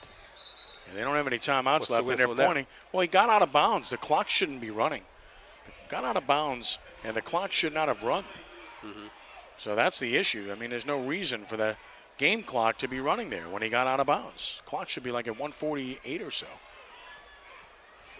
Yeah, because They are resetting the clock. I mean, that's the issue. I mean, they started running the clock. I mean, it was come on. 1:57, wasn't it? I mean, wake up. Yeah. And now it's 1:41. Well, the 141's wrong. They're not going to start until they reset it. Now they put 6 seconds back on the clock. 1:47. That sounds about right. 2nd and 2. I just got finished saying he got out of bounds. Sampson hard count. John Curtis does not bite. Patriots again looking for the pass here. They showed 3. Now they show 5 near the line of scrimmage. 4, 3. And Sampson will 2. call for the ball with time with the play fake. And pressure flushed out left. He's got a little room. He cut back. Should have stayed outside. He does get the first down, but if he stays outside, he's going to get out of bounds and get the first down. Instead, he's tackled after a gain of 3 and a first down. We got another flag. A late flag. Did I see a flag in the air? I didn't see near one. the St. Aug bench? Yeah, it's right there. 28-yard line, 29-yard line. What? Yep, see it now. And it is on St. Aug.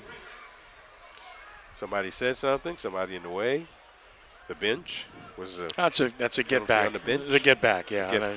No foul. Right. Just a warning to get they're about back. to run the play. Yeah.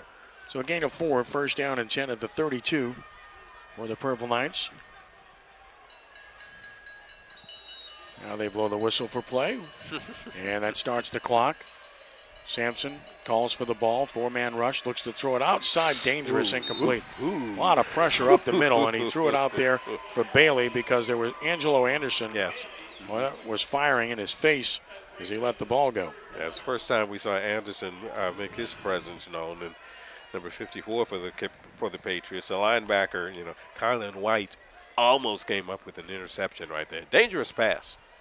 Stops the clock with 1:21 to play in the half. 2nd down and 10 at the 32-yard line. Whoever's operating that scoreboard is way behind. Yeah, we're at 1:21. They got 3rd and 2 at the 28. And now they stop the clock again. Whistle blows from the referee. What for, I don't know.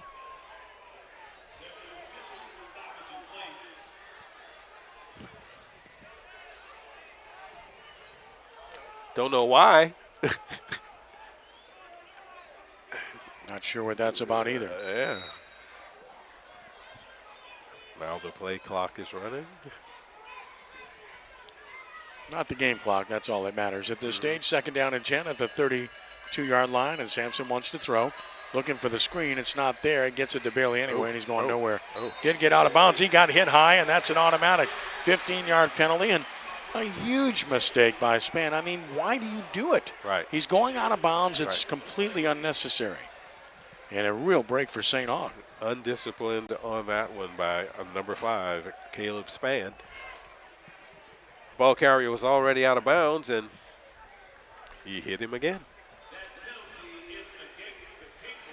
So that's going to cost Curtis 15 yards, and it's really going to help St. Aug with a chance to do something now. With a minute and 12 seconds to go. No timeouts, but a minute and 12 seconds to go. And they have the big play people who can cover this distance in one play. It's 15 yards and a first down to the 45-yard line. So they say it was a loss of 2 on the completion. To penalize him to the 45. Quick snap, option play right to Bailey. Bailey on a cutback. Bailey crosses midfield, gets down to the 48. Now St. Aug does not have any timeouts. Right. That's the problem with running the ball in this situation. We're at 1 minute and counting. So a good run, but again, the clock runs here.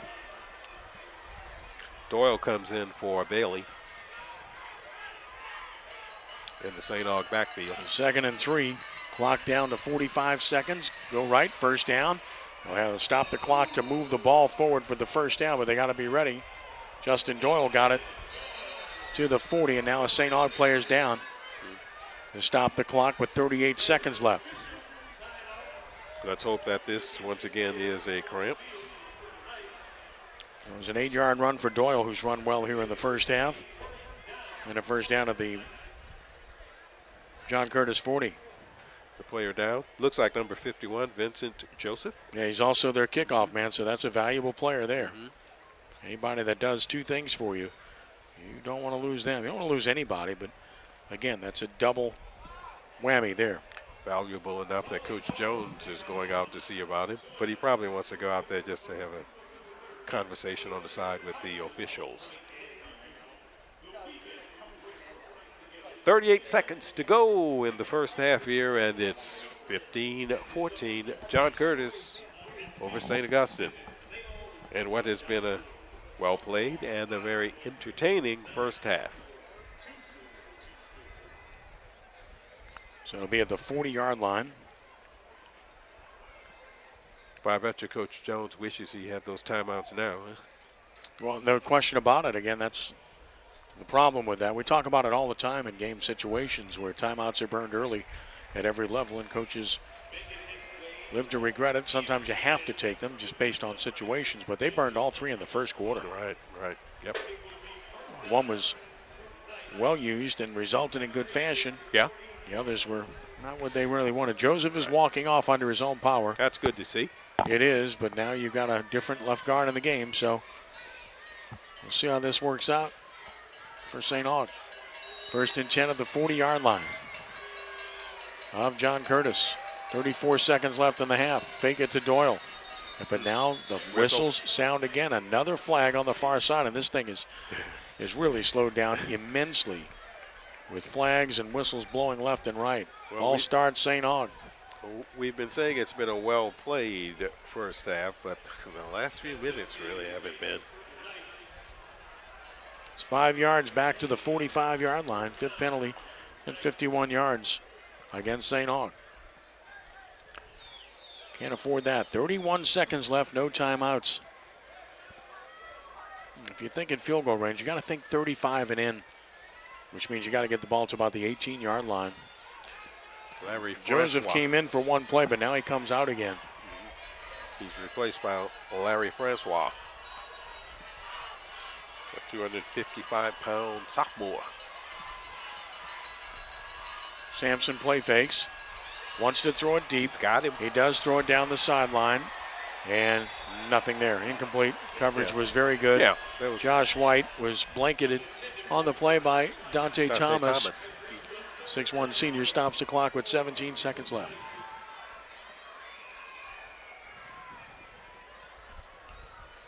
So 17 seconds left and 2nd and 15 at the 45. The tail end of this first half has really slowed down.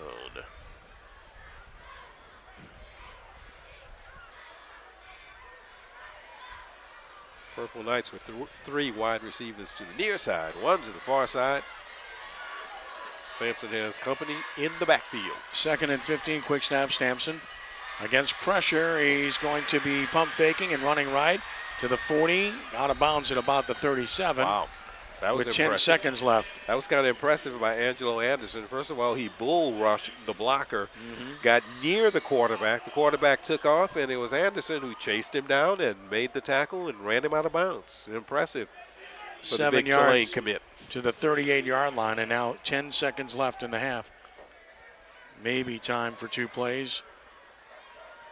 It's 3rd down and 8 yards to go from the 38. Curtis has been playing too deep. They'll line up that way again.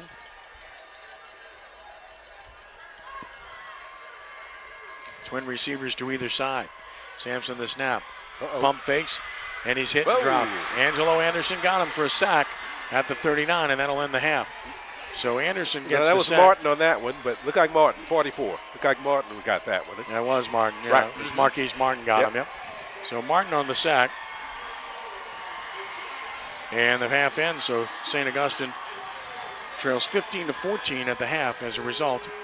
So good game, good effort, and a 1-point game at the half. So a 1-yard loss there. And a 15-14 lead for John Curtis at the break. We're going to try to get the coach here, but we'll see how this works out momentarily. Nate Jones doing some coaching on the field with Kendall Sampson right now. Just some instructions going on. Joseph continues to limp. He came back in the game, went out of the game, and keeps trying. You hope it's just cramps, but we'll see. So. And we'll see if he can, before he walks off there, get Nathaniel Jones. Coach Jones is going over to consult with the referee. He's still talking to the referee, and Sampson's over there too, so they're talking. And we'll see what comes of this. Long discussion. Both sides working the officials. It's been that type of game. Very, very heated. Well, little chippy, very competitive. Well, one thing I was told about saying, I think they were handling this locker room. Yeah, Right. On these sides. Right. Let's go around. You can do it right there, Roche. But they exited. Right there's good. Just face us right there. Don't move any further. You're good. He's probably going to come too far. Now he's too far. So, okay. So right there is good. Roche Gibson with Coach Nathaniel Jones. Take it away, Roche. Go right ahead. All right, so Coach, first off, in the first half, you guys have been doing really well.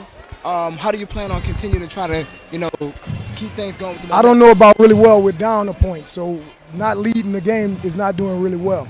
There's some things that we have to do better on. Guggenheimer, which is a great player. I just think he's a phenomenal player.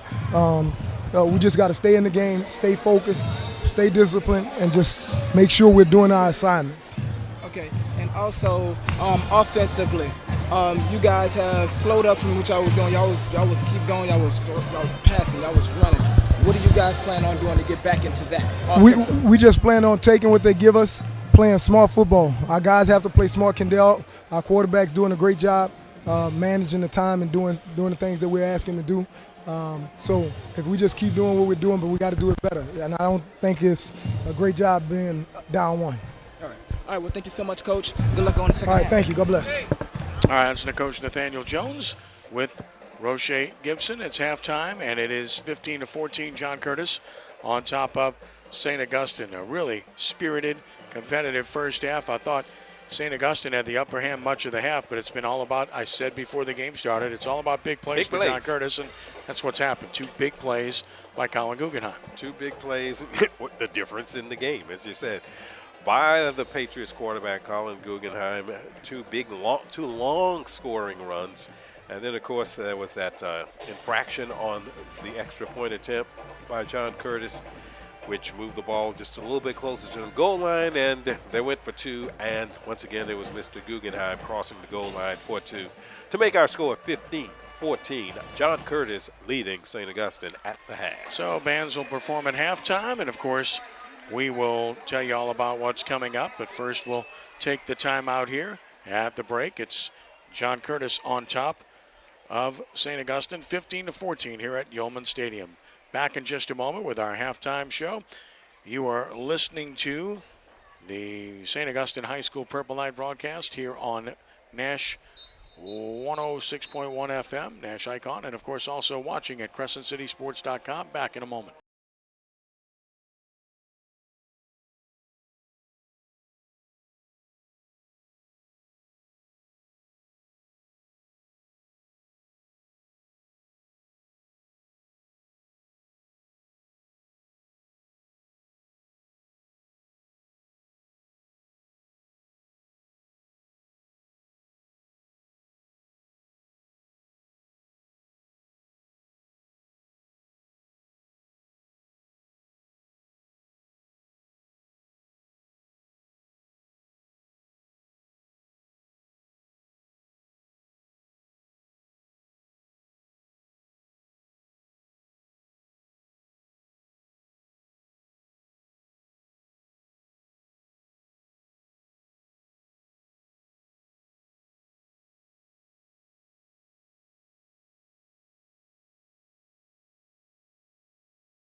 Ken Trahan, Ro Brown with you. And Ro, obviously it's, again, you make mistakes, you pay for them, and we've seen that really on both sides here tonight.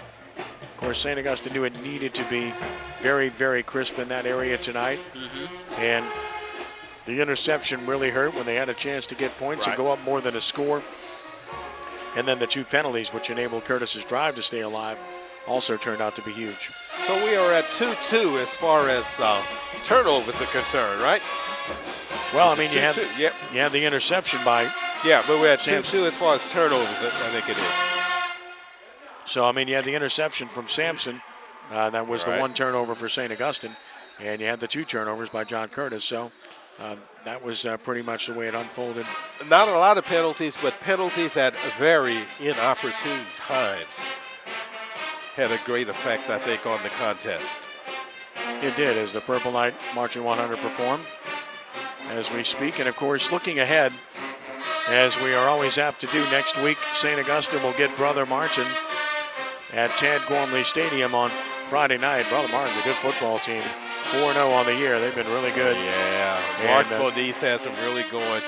I heard you guys on the 3 tailgates this morning, and you know how they are. They just don't want to say that their team's any good. Right. And I understand that, but it's obvious that something's going on there at Brother Martin, and the way they've been playing, and the teams that they've handled, the way that they have handled them.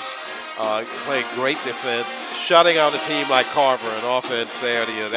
That probably should have told us something right there.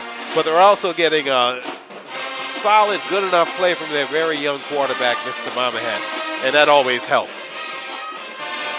Yep, Garrett Mamahat's been very good for them. Jalen Spears, Chris Smith in the backfield been good. Defense has been the story, though, really good from the beginning of the season. So they've been outstanding. Of course, on the Martin next week for St. Aug. Then it's Jesuit to be followed by Helen Cox in the non-district game. And then they close out with Rummel, Shaw, and Holy Cross. As for John Curtis, they step out of state again, next right? week Well, they're not traveling, but they're playing Lake Placid, Florida, at Pan American Stadium next Friday night. Then the Patriots get Shaw over at Joe Zimmerman Stadium before they meet Jesuit, followed by Holy Cross, and then they close with Archbishop Rummel and Brother Martin. So those are the schedules for both teams moving forward, and had a chance to do the Rummel-Ruston game earlier today. And Rummel's a really good football team. They beat Ruston 41-0. And Ruston is no shabby team. Trust me, I did their game last week up in Ruston against Airline when they scored 49. And they're big and physical, but Rummel's that good. Their defense is, I don't know that there's any better defense in Louisiana. And if their offense plays well, look out. And Wickersham's getting better. And Logan Diggs is very good. And Jalen Sturgis is good. And we know Colin Moore is good. And now Ivory Willwright's having a very good year catching the ball for them, too. So that was a very impressive win for Rummel today. 4 games, Kenny, and we're still looking for the first touchdown that they'll yield. Yeah, especially considering who they played. I mean, it's not like they're playing patsies. They played a really tough schedule and allowed just 6 points, 2 field goals against them. So that's a good football team. Holy Cross was impressive over the weekend, too. They're 3-1. They only lost to St. Thomas More, who's an elite football team that whipped Neville last night. So Holy Cross is obviously quite good as well. And this league is stacking up to be, a good league. I mean, you got 5 good teams. I never discount Jesuit, even though they got whipped by Brother Martin. And then Archbishop Shaw is not ready to compete at that level, but certainly improved. They play without their quarterback, Tyler Nickel, last night. But Tommy Connors is doing a fine job of trying to get that program back to respectability and competing in a very tough league. So that's pretty much the extent of it. St. Augustine has shown unquestionably that it can compete and compete well in this league. So I'm looking forward to the 9-5A district this year. Prior to this weekend, we said that, yes, St. Aug was 3-0, but the level of competition they faced really hadn't been up to snuff. Well, the level of competition tonight is up to snuff, and thus far they have acquitted themselves very well. Halftime here at Yeoman Stadium. It is 15-14. John Curtis on top of St. Augustine. We'll take a timeout. We're back with our second half in just a moment. You are listening to St. Augustine football on 106.1 FM Nash Icon and watching it live at CrescentCitySports.com.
Continue on. Ken Trahan, Roe Brown with you at halftime from Yeoman Stadium. It is 15-14. John Curtis on top of St. Augustine.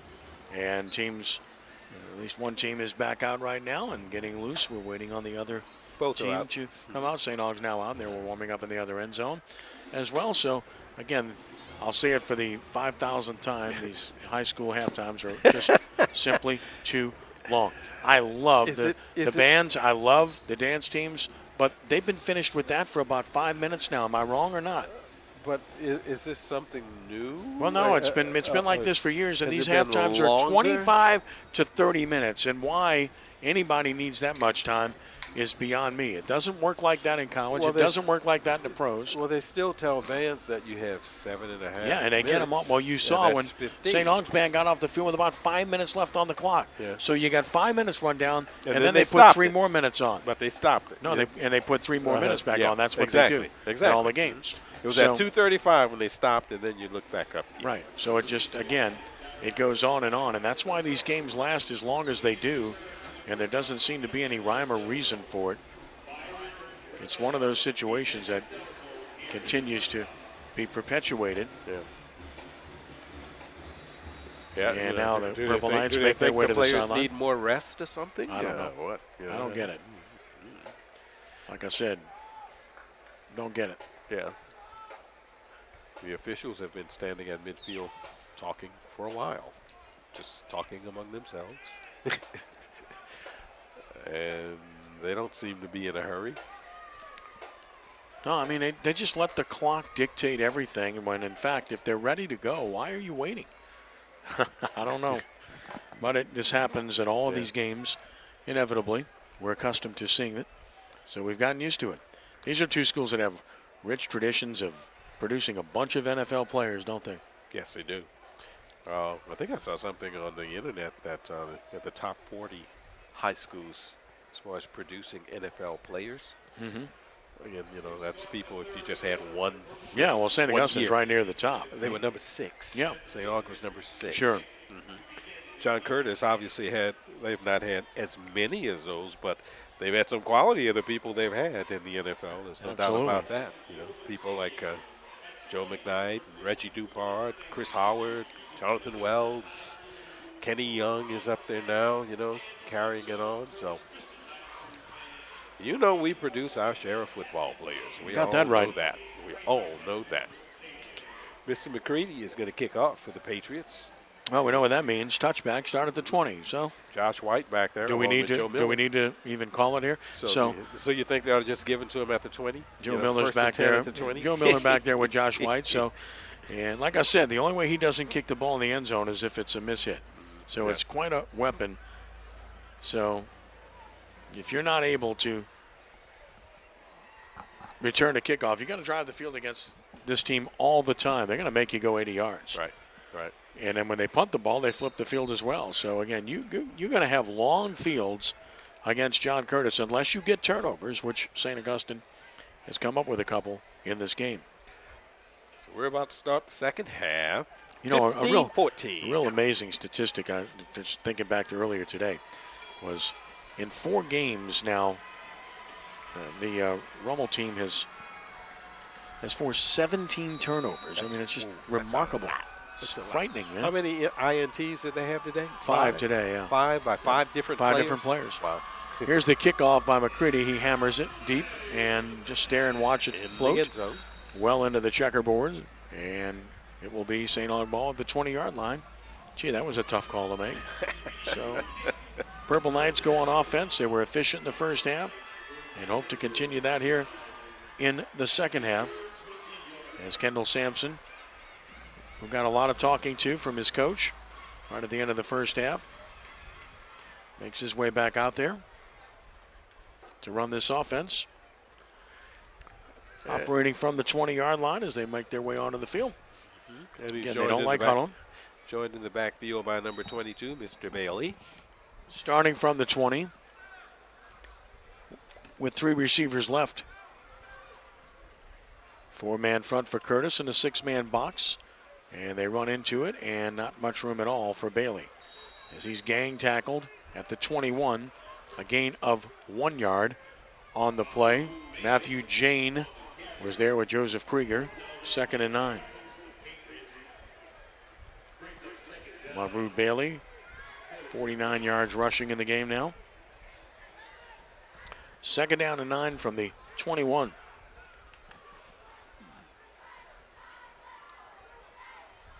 Receivers 2 to the left and a single to the right. Got a wing back. Moving Bailey to his right is Sampson. Takes the snap. Going to run Bailey inside, and he squeezes out a couple, but again runs into a lot of traffic. Well, Bailey fights his way forward to the 25. Managed to squeeze out 4 yards. Worded out of there.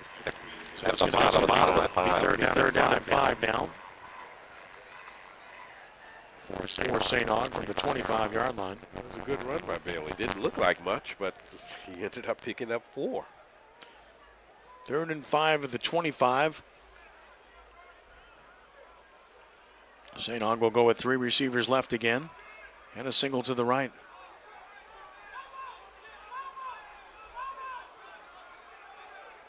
Empty backfield. Sampson takes the snap. Quarterback draw. Plan. Can he get there? Nope. Great tackle. As he's brought down just after a 2-yard gain by Matthew Jane, who made another nice play. Yeah, indeed he did. I was kind of surprised they had single coverage on the far side on Josh White, and I thought they might go there. It's 1-2-3 punt, it appears, for the St. Aug Purple Knights. Not at all what I'm sure Coach Jones wanted to do at the beginning of the second half. Purple Knights will punt it away, and it will be Corey Wren along with Caleb Spann dropping deep for John Curtis. Jerron Marks will stand back at about his 12-yard line. Curtis, one of those teams that likes to put 2 guys back. Always have in punt situations. Snap, no rush. Marks with a really nice spiral kick. It's going to be fielded on the run across the 45. Dangerous, but caught it. And Wren gets forward to the 48.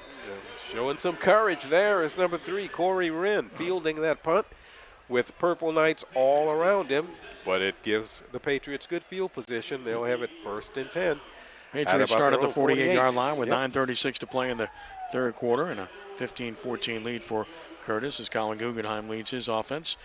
Back onto the field once more, and again, it was all about the big plays by Guggenheim in the first half. Corey Wren was kept in check to a degree. He did have 7 carries for 39 yards. Nothing wrong with that, but didn't allow the big play. The first half was a Guggenheim affair.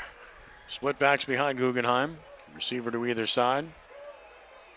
Wren and Goins are the backs. And they're going to give to Wren. Wren escapes one, cuts back. He's down. Nice plop defensively for St. Augustine by Taiwan Berryhill, who was there to make the stop. Of course, Taiwan, with a future in college football, Kansas commit, makes the stop here, and it's a loss of 1 at 2nd and 11. The good thing about that one was that it wasn't just Taiwan Berryhill. There were 3 or 4 Purple Knights around Corey Wren at that one, forcing a loss of at least 1 yard. 2nd and 11 at the 47. A receiver split to either side of the field. Dudenhofer to the left. Davis to the right. Guggenheim wants to throw a quick one. He does. Caught by Davis. He fumbles the ball, and St. Aug has it.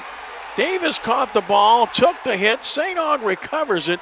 It should be St. Aug football on the recovery for St. Aug by number 25, Taj Adams. That was a catch as I saw it, Ro. Yeah, it looked clean to me. It looked like it was a reception. He made a football move and fumbled, and just before it went out of bounds, a Purple Knight fell on it. It should be St. Aug ball, which would be the 3rd turnover for John Curtis in the game. And it is going to be St. Aug ball. Nice tackle. I'm not sure why the Patriot offense, they stayed out on the field. Well, I mean, it was a fumble all the way. Yeah, as if it was, as if it was still their ball. I don't know why I don't know why. So St. Aug will get it at the 43 off of the 3rd turnover by Curtis in the game.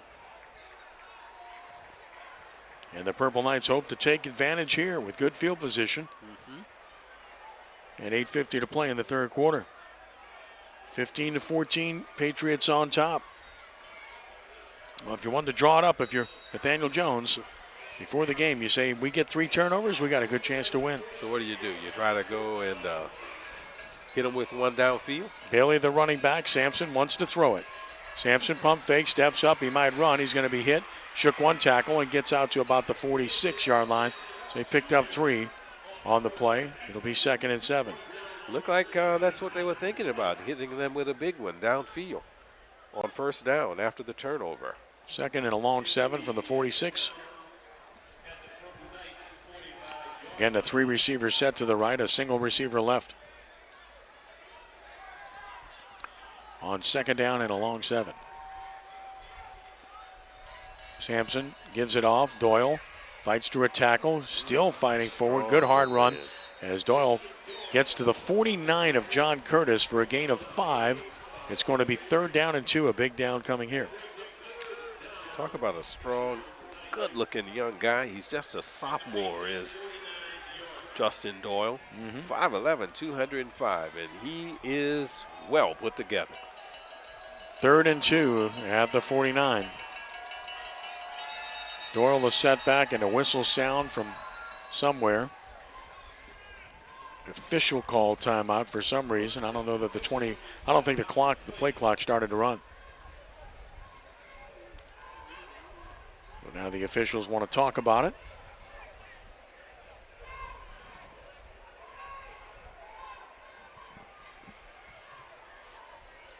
Flag was picked up, whatever it was. Yeah. So it's 3rd and 2 at the 49.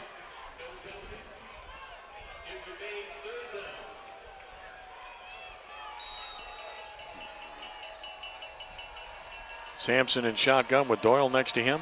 Wide side, left side of the field. Takes the snap. Wants to throw it quick to the short side. Caught by Miller. Miller will get the first down as he gets it to about the 46-yard line. He needed 2. He got 3. First down, Purple Knights. Oh, just well devised to get the first down yardage. Yep.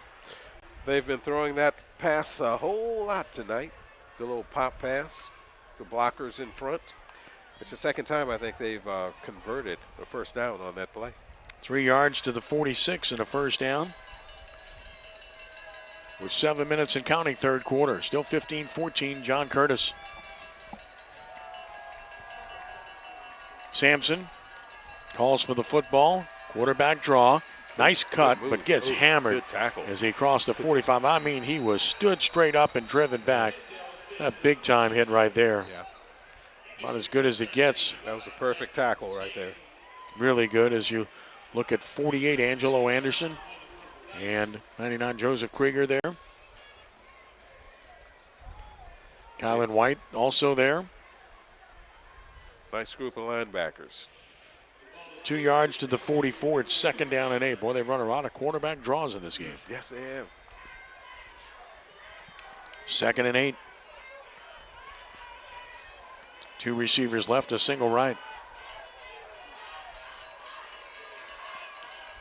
Sampson takes the snap, retreats, has time, but now rolls left. He's looking for space. He's got it. 45-40, flag down, 35, first down, but a hold on St. Aug's going to kill this. Anderson was held. It's going to be way back to near midfield, so this is going to be a huge penalty. Yeah, Anderson was held. He was definitely held, no doubt about it. So it'll end up being like a 15-yard infraction from the spot of the foul. Back at the 49-yard line. So you figure 10 yards from there, it's going to be 15 yards by the time it's marked off. Yeah, there was no doubt about that one.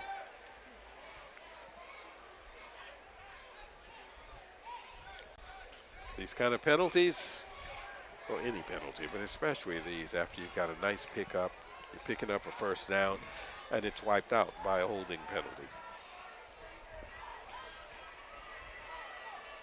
So they'll mark it off all the way back to the 40-yard line. That's a 16-yard penalty.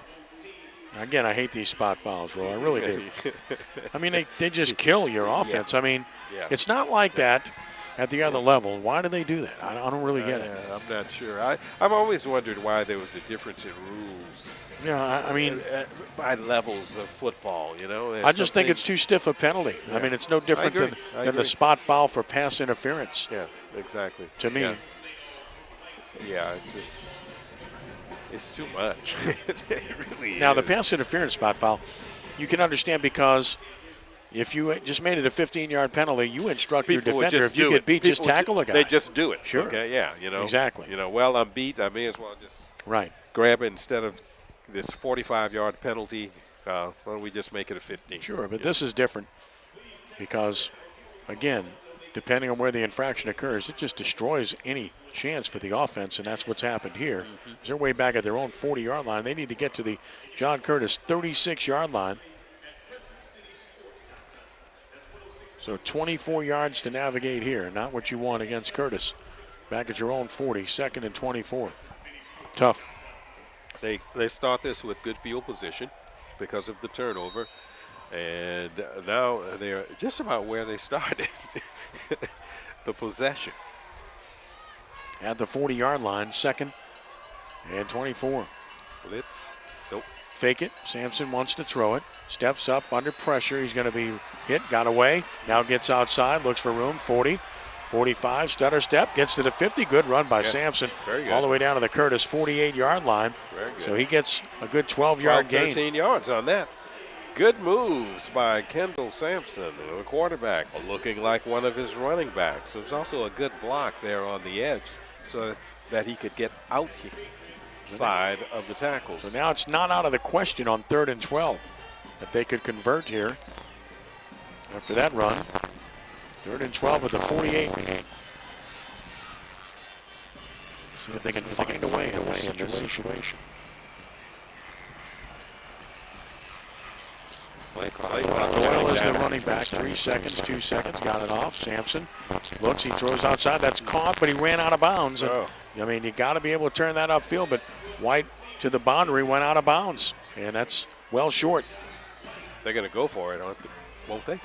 Well, good chance. He got to the 42, a gain of 6, so it's going to be 4th down and 6 yards to go. Big play here.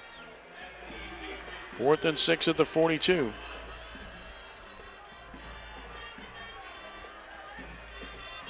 And the Purple Knights keep the offense on the field. Wildcat with Josh White. 4th and 6 at the 42 of John Curtis. So it's going to be White to take the snap. Doyle is his running back. 2 receivers to either side. But you don't expect them to pass. Now the flag comes out, and I think we've got a too much time penalty on St. You got Aug. to be kidding. So now they got to punt the ball. So much for that. I don't know that they ever intended to run a play.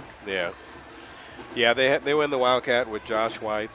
Kendall Sampson, the quarterback, was far to the left as a split receiver. 7 Coach penalties and 72 yards, and it's really mounting on St. Aug in that regard. We got Span and Wren back there waiting for the punt. Well, they're looking for a punter. They don't have a punter out there. Or do they have no, they do have a punter. They're short a player again. Well, where is the It's punter? been a real problem for the Purple Knights, and finally he runs out on the field. They didn't have a punter. I mean, you've got to be alert to what's going on in the game. They were late getting one player on, then they didn't have the punter out. And the kicking game cost them earlier with problems with getting people on the field. And again, the third phase of the game is so important. Absolutely. It goes overlooked all the time. You lose that phase of the game, if the game's competitive, you're going to lose the game. Marks will punt. And twin receivers are deep, Span and Wren. Marks puts his foot into it. Wobbling end over end kick. Bounces at the 20, 15, 10. Loose ball. It might have hit Wren. St. Aug says they have the ball. Do they really? No, they're going to say Curtis ball. Yeah. St. Aug was saying that it hit Wren, but did not occur. The Purple Knights were screaming for it as 48 Jabbar Rodney the second, the senior, came up with it. The officials are talking about it, but I think Curtis will have the ball. And there were a lot of white shirts around that ball, and boy, I don't see that from John Curtis very often. That's a mistake. You got to get away from the football. Got to know where it's at. I don't think it didn't look like it hit him. I don't think it did. Yeah. But they were, again, Looking at it. a lot of white shirts around it, and you don't ever want to see that with the ball that hits the ground. So Curtis takes over at its own 7-yard line. Well, at least the Purple Knight punt And the scoreboard's gone array. It says second quarter, and it's got no time on it. So I don't know what's going on here. At the scoreboard I have no idea. Ago. Well, I got to do it for statistics' sake. 1st and 10 from the 7. Going to run the ball. Guggenheim keeps it, crosses the 10, and gets out to the 12. So Guggenheim gets 5 to the 12. He continues to have a very productive game, 120 yards rushing, 2 touchdowns. 2nd down and 5 at the 12-yard line.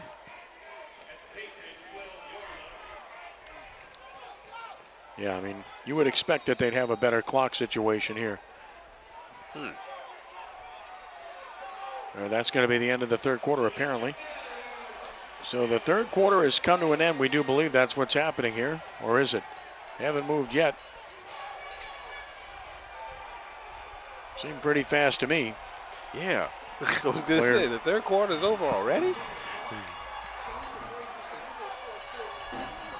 I don't understand how this could be the end of the 3rd quarter.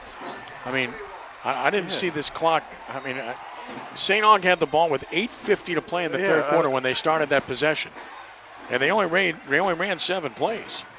So I don't know how you get 8 minutes and 50 seconds expire, but that's the end of the quarter, so we'll take the break. 15-14, John Curtis back in a moment here on 106.1 FM Nash Icon and at CrescentCitySports.com.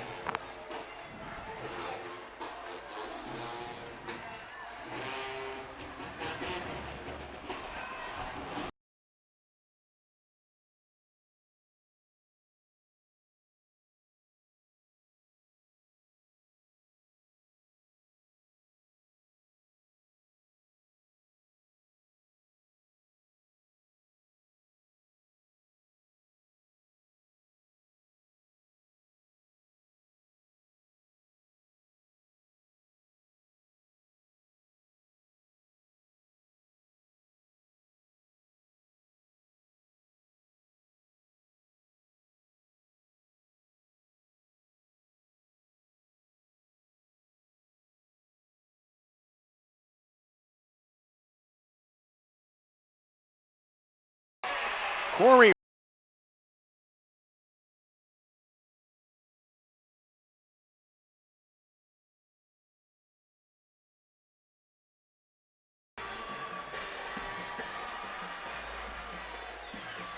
on the first play of the 4th quarter, Corey Wren races right 82 yards for a touchdown, and John Curtis has extended the lead to 21-14. And they'll line up to try the extra point. Just went right, and once he gets in space, there's no one in the state going to catch him. 82-yard touchdown run. I said it before we started. John Curtis, it's all about big plays. They're a totally different team than they used to be. All big plays, and that's all it's been tonight. 3 Huge. big plays. Absolutely. 3 scoring plays. 2 by Guggenheim, now 1 by Wren. And now McCready on to try to make it an 8-point game. Snap, spot, kick is up. McCready knocks it through. We'll keep it right here with 11:47 to play. 22-14 Curtis. And I don't know what happened at the time in the 3rd quarter. I really don't. I don't either. Yeah, but that's. I think somebody messed up. They lost a lot of time. I really on do. That. Was that 82 or 88 yards? Were they at the 12? I had them at the 12-yard line, so it's 88 yards. Yeah, not 88 yards. 88. Uh-huh. Had them at the 12. Again, still discombobulated with this mess with this time. I mean, I don't understand how that happened. But 88-yard run, and Curtis has a 22-14 lead, and Corey Wren is a special talent. Oh, boy. I'll tell you, committed to the University of Georgia. Obviously, he's a football player, but don't forget, the Georgia men won the NCAA national team title in track and field last year, a year or two ago. So they have a very strong track program also. So he's going to a good place where he can do both. And once he made that turn, well, no one was going to catch him. He just pulled away from all of the defenders. He's well over 100 yards now, and so is Colin Guggenheim, over 100 yards. They're 2 big play people. Patriots have a 8-point, 22-14 lead. Still a one-possession game. Absolutely. As it turns out. Absolutely. And if you're looking at Corey Wren now, Corey Wren is at 10 carries, 126 yards and a touchdown. And Colin Guggenheim is 9 carries, 120 yards and 2 touchdowns. And he came in averaging at Ren did 14.2 yards a carry. So Yeah, man. Good luck he's with done that. nothing tonight to hurt his average. And McCready promptly bangs one End zone. 8 as yards usual. deep into the end zone. So Wow. that's going to mean that St. Aug will start from its own 20 in need of a drive here. Still only down one score in this game. Absolutely. It's, this isn't something that's over. There's still a lot of time, 11 minutes, 7 seconds to go in the contest. All right, Roche Gibson is on the St. Augustine sideline, so let's head down to Roche and get the pulse of what's happening right now. Roche, what do you have? Oh, yeah, so as we have over here, Ken, we have a lot of confusion on the St. Aug sideline, specifically going back to that play last quarter where it seemed like the returner had fumbled the football, but they called it to be Purple Knight football. Well, they called it to be Patriot football, and now down by 8, the Purple Knights are going to try to find a way to get back into this game. Back to you, Ken. All right, thanks. Yeah, it didn't look like a fumble. I didn't think it hit Red. Didn't look like it touched him. It was close, but I didn't think it touched him, so that was the right call. 1st and 10, St. Aug at the 20. And they're going to run it, throw it outside. Nice Caught, throw. 30, 35. Ooh. Big hit, Big but a first down across the 35 to about the 36-yard line is Tylee Keesley. Good throw by Sampson. That's a first down, a gain of 17 yards. Nice throw once again there by young Mr. Sampson. He's made some nice tosses tonight. Showed a lot of touch on that pass. A lot of touch. Good start to the drive, 17 yards and a first down. Keesley with his first catch of the game. Purple Knights at their own 37. Down 22-14, early fourth quarter. Movement up front for the snap. Well, that's the question. False start, St. Aug. And they're going to be behind the chains again. Too many mistakes. It's going to be the 8th penalty on St. Aug. And 77 yards. It's a big series for the Purple Knights. They need to answer right here, down by 8 in the final period, early in the fourth Now period. Kendall Sampson is down on the sideline. Roche Gibson's right there, and Sampson is down. He's hurt, and he's down on the sideline. Being tended to, I think it's cramp. Cramps, I see his legs Roche, up let's in the air. go to Roche. Roche, what are you looking at there? What are you seeing, Roche? Yeah, so I'm right here next to quarterback. I'm right here, and the trainer stretching his leg out. It seems to be a cramp, and we just got a late hit. Another late hit. That's the third one. Go ahead, Roche. Yeah, but no, I'm right here next to the quarterback, and he's getting stretched out by the trainers. It doesn't seem to be anything serious. It's most likely a cramp, but right now they're just stretching him out right now. He might be out for a few plays. All right, thank you, Roche, right on the spot. So Sampson got 6 yards, or rather White got 6 yards to the 38, and then the late hit by Curtis, another one. We've seen a few of those tonight, Ro. That's the third one, not to my memory, of a late hit after a player was out of bounds where the Patriots hit a player late. And they all look legit, no doubt about it. That's going to be 15 yards and a first down. Sampson's back out now, Kenny. It's great. To the John Curtis 47-yard line after the penalty on the Patriots, which is their 5th for 58 yards. And now they're in John Curtis territory, or the Purple Knights at the 47-yard line with a first down here. Snap it. Give it inside. Nice cut by Bailey. Crosses the 45. Drives hard to about the 42, maybe the 41-yard line. Good run of 5 or 6 yards there by Mahmoud Bailey. And another player down, this time a John Curtis player. Wow. That will stop play. And that's Krieger, who's played well. Sampson's back out there, but he's walking gingerly. Krieger tried to get up, and then he grabbed his right knee. I hate seeing that. And once again, doctors are working on Sampson's leg. Looks like a cramp again.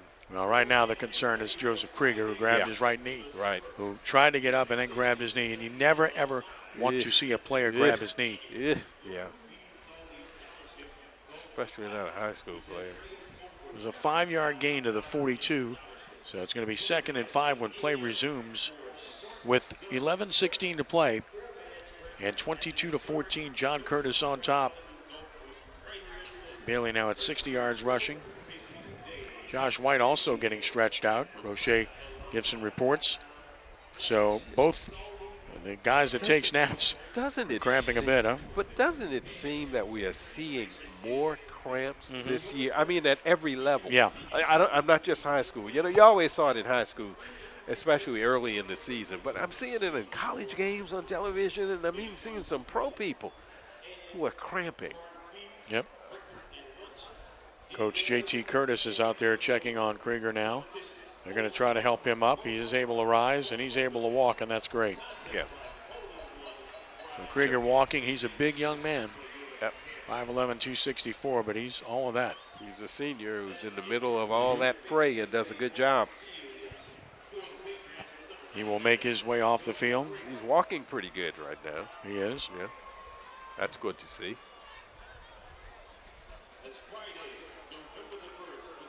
So it will be second down and 5 yards to go from the John Curtis 42. Josh White not in the game. Again, he was being tended to. It is Sampson with Bailey next to him in the backfield. On 2nd and 5. Sampson, the snap, wants to throw. He's going to go deep down the middle, and it is caught. Got him. Touchdown, St. Augustine.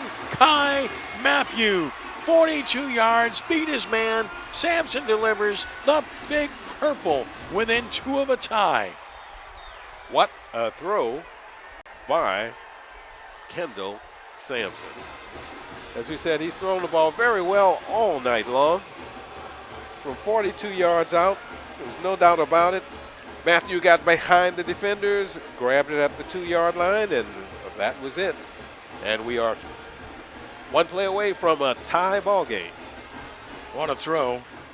And what a catch by Matthew, who's having a big-time game as well. Memphis commit. Indeed he is. And now the opportunity for the tie for St. Augustine. Doyle is the running back. Slot man right. Receivers to either side. Calls for the football. Fakes it. Rolls left. He sees green space. He's going to make tackled at the goal line. He's in. He's in. He got in. Sampson scores. We have a new game. That was a good tackle, but he did get in. 10:57 to play in the game. We're tied. St. Augustine 22, John Curtis 22. He just got there. Unreal. I don't know. At this point, if I had to pick an MVP on St. Aug's side, it might be Mr. Sampson. He's been really good. Playing an outstanding game. And remember, they'd been working on him for cramps on 2 consecutive plays. He was out there. He was standing out there, and they tried to walk back to the sideline, and he just had to stop and get some medical attention because of cramps. Didn't show any cramps on that one, though. We're all tied at 22. So that drive only took 4 plays, 80 yards, and 50 seconds off the clock. That's it. It's all St. Aug needed to get even in this game. 22-22. We have 10:57 to play. We've got a good one for you tonight. A perfect deep ball to Kai Matthew from Kendall Sampson. Big plays all around. And the kickoff coming. Remember, Joseph was hurt earlier, so Marks is going to have to kick off.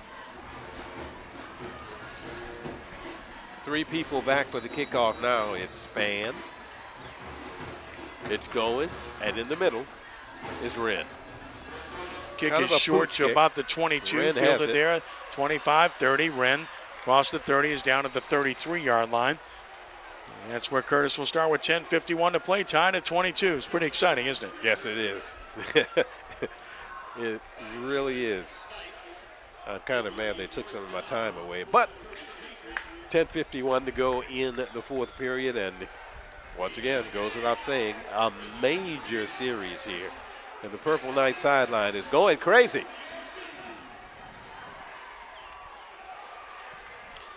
Guggenheim. As well they should. Yep, Guggenheim, of course, the signal caller for the Patriots. Looking cool as a cucumber. On 1st and 10 from the 33-yard line. 10:51 to play. Whistle. And the whistle sounds and a flag comes down. False start on Curtis. bad start for the Patriots on this possession. It'll be 1st and 15. There's no doubt the momentum has shifted. Back to the 28-yard line. It's 1st and 15, and Curtis has now gotten 6 penalties for 63 yards. We have a timeout. Yeah, we do. It is St. Aug taking timeout. So the Purple Knights take one here, which will leave them with 2 remaining. With 10:51 left to play in the game. And tied at 22. And well, Curtis is an experienced group. They've been through these things before. let's go to Roche Gibson, who's watching the injury situation on the sideline and White being stretched out among others. Roche, what can you tell us? Okay, so far, as you said earlier, Ken, we've been seeing a lot of players catching cramps and getting stretched out by the Purple Knight trainer staff over here. But as we see, it seems like White's going to be okay. They just want to keep him out for a few plays, and we can expect to see him on the next offensive possession. Thank you, Roche. Appreciate that. Roche Gibson on the scene on the Purple Knight sideline. The Purple Knight alumnus. And now Montgomery Bailey being stretched out as well. Could be cramps, or just could be precautionary given the circumstances. You got to continuously hydrate over and over again. Yep. Which many young athletes don't do. So here's 1st and 15 from the 28-yard line. 2 tight end split backs behind Guggenheim. Runs the option play right. Will pitch it. It's on the ground. It's on the ground. Wren goes back and saves it back at about the 15-yard line. But that's a major loss on the play of 13 yards on the muff. Traditionally, John Curtis, as good as they have been over the course of 50 years, many years they really don't do well on the pitch. Most of their yardage has come on the dive or the quarterback keeper, but pitching, not much there. And now back to the 15-yard line. It is 2nd down and 28 yards to go for Curtis. With 10-13 and counting, tied at 22. Split backs again behind Guggenheim. 5-man front and another stoppage in play and another false start, I believe, on Curtis. Oh, is it a timeout? Oh, they got the timeout. Yeah. So they took timeout. Timeout St. Aug. Another timeout. Another timeout for St. Aug. Curtis was acting like they false started again. That'll be the 2nd timeout, and now St. Aug's down to 1. Right. Remember, they burned all 3 in the first quarter of the game in the first half. And now they burn 2 here with 10:04 to play. And keep that in mind down the stretch. Coach Nathaniel Jones seems to be concerned about cramping because he came out with 2 water bottles. Right. I don't know if he thought. He's probably saying, I don't care if you're thirsty or not. You're drinking. Yeah. I mean, he came out with water bottles.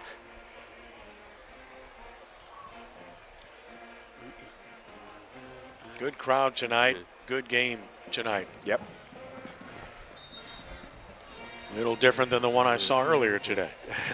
41-0. These are inherently more entertaining. These are inherently more entertaining. Really. It's been a really good ball game. And for Curtis, all about the big play. And boy, do they need one now. They're 2nd and 28 from their own 15-yard line.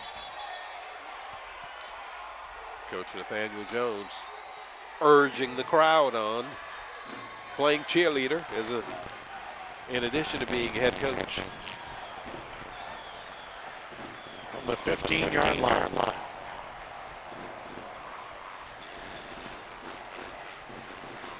Waiting for a later resume. Referee is over talking to Coach. Yeah, he's still over there talking to him. 25.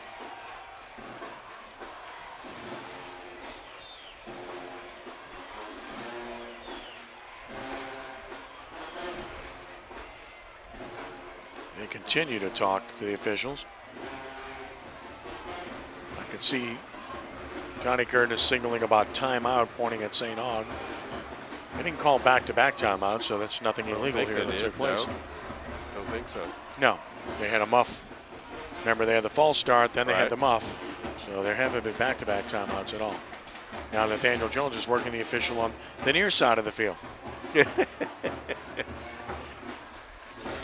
Working the officials. Commonplace. Second down, 28. John Curtis at its own 15.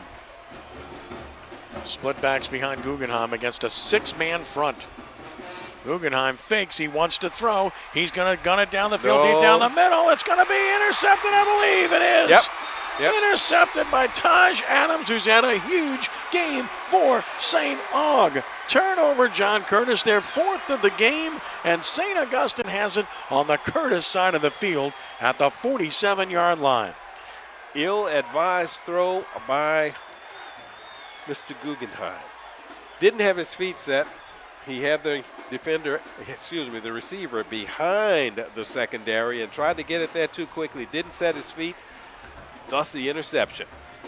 Major play for the Purple Knights. Huge play as they'll get the ball. The 42 of John Curtis with 9:56 to play in the game. And what a finish we have coming, and what a job by St. Augustine. Their defense getting it done. And we want to thank Riverlands Insurance, meeting all your insurance need. A proud recipient of the Top Insurance Workplace Award for 2019 from Insurance Business America. Call Riverlands, 1-800-336-4579, or go to Rivens.com. Thanks to Riverlands Insurance. 1st and 10 at the 42. Run Doyle left. Doyle's hit, but he bounces ahead and fights forward for 4. Just hard running. Angelo Anderson had him, but he just fought through that and got 4 yards out of it. And it's 2nd down and 6 at the 38. 4-yard pickup on 1st down. Not bad at all. They're at the Curtis 38-yard line. 2nd and 6. Clock to 9:30 and counting. Sampson gets the play he wants. Doyle remains the running back. Twin receivers to either side, far side, right side of the field. Curtis with a 3-man front. On the spread formation for St. Aug. Looking pass all the way. Can they run Doyle in space here with spreading them out on 2nd and 6? The answer is yes. He gets ahead and gets across the 35 to about the 33. He's a yard short of a 1st down, but I like the scheme. Yes. Take men out of the box and run the big man inside who runs with great lean. Right. You know, although the score is tied, they have the ball, and they're kind of taking the position where almost like they're ahead, trying to work some of the clock. They started with good field position, and they continue to move. It's 3rd and 1 at the 33-yard line with 8:43 to play and counting. Sampson with Doyle with him next to him. Figure he's going to get the ball one way or the other. Now ready to operate on 3rd down and 1. Sampson the snap gives to Doyle, and Doyle will fight ahead for the 1st down. He's got it at the 36, a gain of 2. 1st down Purple Knights, I said 36 to 31-yard line, on a gain of 2.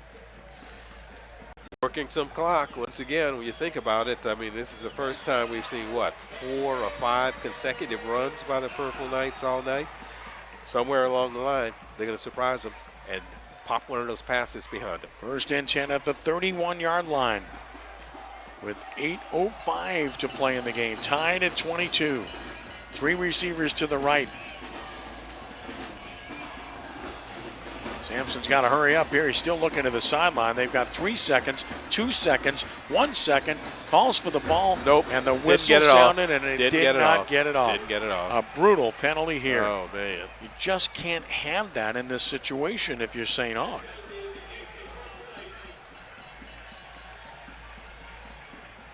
All right, it's critical. You go from 1st down after a momentum builder to 1st and 15. Changes everything. You've been running the ball, running the clock. Now you really get off schedule. 8 penalties, 82 yards on St. Aug. Actually, I think it was probably motion. Well, the play took too long anyway. Yeah, I mean, it was illegal procedure. I think 1st and 15. That's what the referee signaled, illegal procedure. At the 36-yard line. Now they empty the backfield. Going to throw it to Bailey in space. Got a stalk block, 35-30. Got a block downfield, 25. Still going to about the 22-yard line. Good block down the field by Joe Miller. And a really good 1st down play. Almost gets them another 1st down. 14 yards. Bailey has had an outstanding night, and so has Doyle. Doyle comes in now to replace Bailey. They're going play for play. They're running them in and keeping each other fresh. 14 yards to the 22. We're at 2nd and 1. I like the way they're using 6:50 their and backs. counting to play. Doyle is the running back. 3 receivers to the short side of the field, 1 to the left. Gonna give the Doyle big hole. He's got a first down. 15. He barrels down near the 10-yard line. First down, St. Aug at the 11. A gain of 11 for Doyle, and the Purple Knights are taking the initiative. Most all of this drive has come on the ground, which I think is significant at this point. Maybe the Patriot defense is getting a little worn. Krieger is back in. Joseph Krieger returns. Good to see that. 1st and 10 at the 11 as we near the 6-minute mark. Doyle is in the backfield. Sampson calls for the ball. Gives to Doyle. Crosses the 10. Dives down to the 8. Picked up 3. That should get us to the hydration break here. On 2nd and 7 from the 8-yard line as Doyle now has 61 yards rushing, and he's earned them. And now Bailey is back in as we hit the 6-minute mark, and it's time to get a drink of water. So you've got 6 plays on this drive. 5 of them have been runs, and then you have the 14-yard pass to Miller as well. And St. Augustine is in position as they are playing in the red zone at the 8-yard line with 2nd and 7 with 6 minutes to play in a tie game at 22-22. Just looking at the body language of each team tells you where the momentum is at this point. Tied at 22, and the Purple Knights are rolling. Well, they've really taken the fight to Curtis in this game. For the Patriots, it's been all about big plays. Nothing but 3 big ones in this game. They haven't really sustained any drives. St. Augustine has been the team that sustains the drives in this game. They have sustained a drive, and they had their one big play, of course, was the touchdown pass, the last touchdown pass. It made it 22-20, and then the 2-point conversion tied it up. But they've done an outstanding job. Really good play calling offensively for the Purple Knights. Agree. I like what they've done. I like the way they've used their personnel. I like the way they have shuttled their personnel in and out. They've had to fight some cramps like everybody on most teams do this time of year when it's still this warm. But right now they are in good shape inside the 10-yard line with 6 minutes to go, and we're all tied. Can they finish the drive? 2nd and 7 at the 8-yard line. It's Bailey in the backfield as the Purple Knights return to the field offensively. 3 receivers to the right. A single receiver is to the left side of the field. In shotgun, Sampson. Calls for the ball, takes the snap, and gives it off, and that's going to be a loss. Bailey's going to be engulfed back at the 12-yard line. That's a loss of 4 and a huge play for the Curtis defense. Almost got away, but couldn't get away from the outstretched arm of the Curtis defender. Bailey loses 4. That's a huge play. And now back at the 12-yard line, it's 3rd and 11 again. They can make a first down at the 1. But it's 3rd and 11 now, and you got to look to one of those talented receivers as Bailey comes out. You got your choice there. Miller's been good. Matthew has come up big. Keesley's out there, of course, as well. Josh White. It's a good group. Bailey is in right now. 3rd and 11. Another timeout. And the play clock ran down, and they ran out of time again and just got the timeout. So that's going to leave them with 1. And they've had a real issue with getting these plays in the game in time. Yep. And it's just critical to do so. You can't take a penalty, but now you're down to 1 timeout in a jump ball game. Not at all what you wanted. No. They had to use their timeouts, like I said, in the first half. They got rid of those quicker than they did this half. 5:13 to go in the game, and they've got 1 left. But you got to,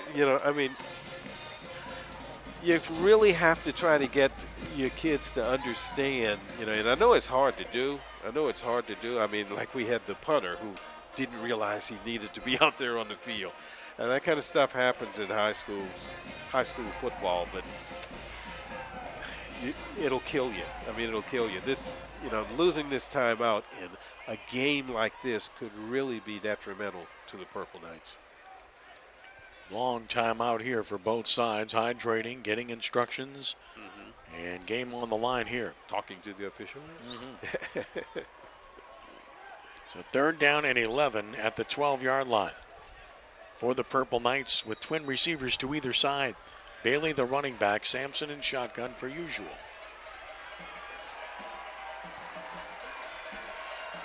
Sampson takes the snap, rolls to the right. Got a block, throws outside, incomplete. Bounced it, wouldn't have been a first down anyway. Yep. As they tried to get isolation on the far side, but the pass was short and incomplete, intended for Keesley. Now it's 4th and 11, and what do? Do you try the field goal? I believe you do. Absolutely. So Jerron Marks is coming on to try to put the Purple Knights on top. 5:09 left to play in the game. Jerron Marks, 2 of 3 field goals on the season. This is going to be very makeable, 28 yards, but it is at the left hash mark. Yeah. Out of the hold of Tyler Keesley.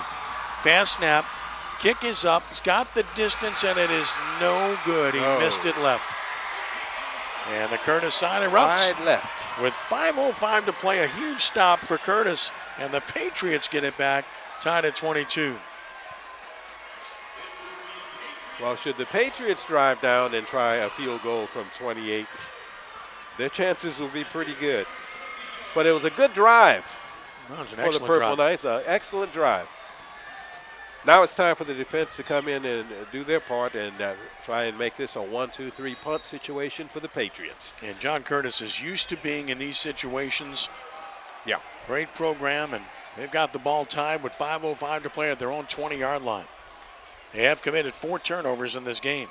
Guggenheim keeps running right, fought through a tackle and gets 4 yards on the play to the 24-yard line, where it's 2nd and 6. Guggenheim now with 124 yards rushing, ran 126. 2nd down and 6 at the 24. Almost 250 between them. Purple Knights run McFarland into the game. 2nd down and 6. Purple Knights having to run a defender off the field. A lot of confusion here. Finally get it settled and There run he the goes ball again. right. Guggenheim's gone. There he goes again. Right side keeper, he's gone. 50, 40, 30, 20, 10, 5. Guggenheim scores. Touchdown, John Curtis. As Guggenheim goes 76 yards, backbreaker. He has been the difference in the game, and John Curtis takes a 28-22 lead. I'll tell you. If you got to pick an MVP of the game, I guess I got to change it now. Huh? Well, he's got 200 yards rushing and 3 touchdowns. You know, just amazing. You know, they make that read, and like I said, they just kind of, you know, plow and plow and plow, and then all of a sudden, bam, they're gone. Guggenheim has done it again. Extra point coming from McCready. And then the poor man has to stay there and hold for the kick, and he's so tired. Look at him. He is. We'll get to break right after the extra point attempt. McCready will try it. Trying to make it a 7-point lead for John Curtis. Snap is good, hold is good. The kick is up, and it is good. Timeout on the field, 4:20 to play. The Patriots 29, the Purple Knights 22. Back in a moment on 106.1 FM Nash Icon and at CrescentCitySports.com.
It's 11 carries, 200 yards, 3 touchdowns for Guggenheim, and Curtis leads 29-22, 4:20 left.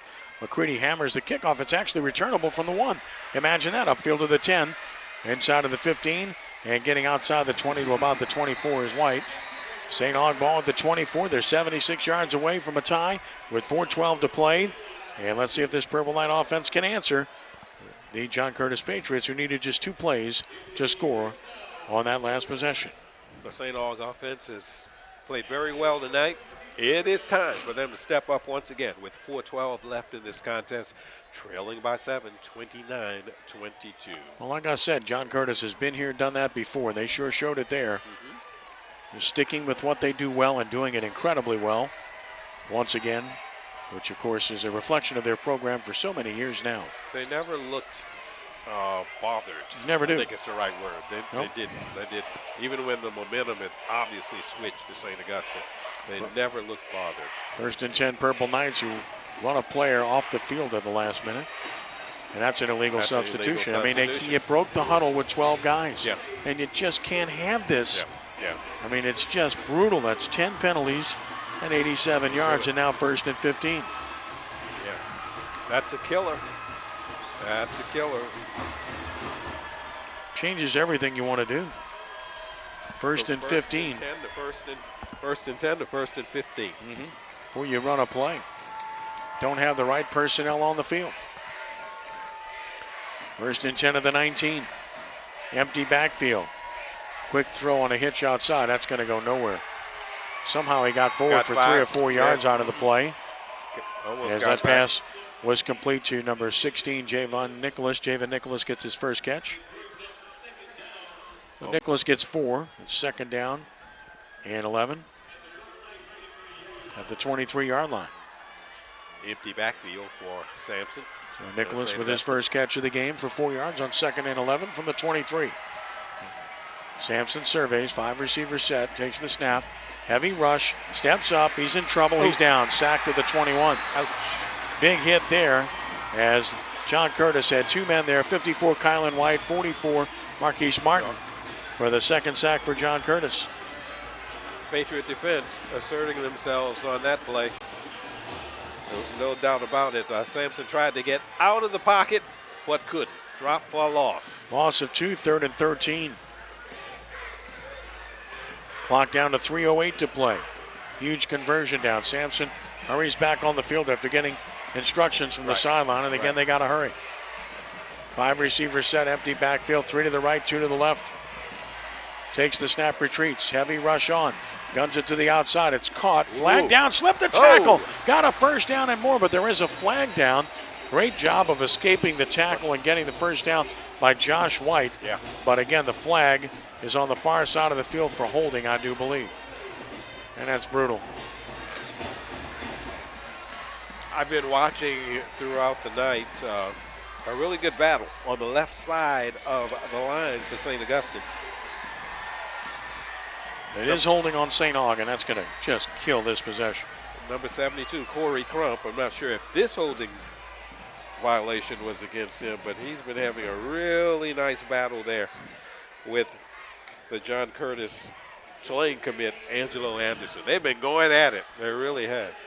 It's a 12-yard infraction for St. Aug, and that's 11 penalties and 99 yards, and just a little bit much to overcome. Too many. To be honest with you. Back to the 9-yard line, where it's now a brutal situation, 3rd and 25. And you almost need a miracle here with 2:49 to play to convert this. And Curtis backing off defensively. Sampson in the pocket. Sampson steps up, runs right. He's got nowhere to go. He's sacked at the 6th, this time by Jane. The 3rd sack for Curtis, and you got to give the Patriots credit. They've stepped up with the game on the line. Matthew Jane, linebacker, coming up with the sack on that one, and now the Purple Knights have to punt it away. And there's no debating that, and keep this in mind. St. Augustine has only 1 timeout left, so they're virtually done here. If John Curtis can catch the punt, the game's about over. Yeah. Because they've burned their timeouts, and we talked about that earlier.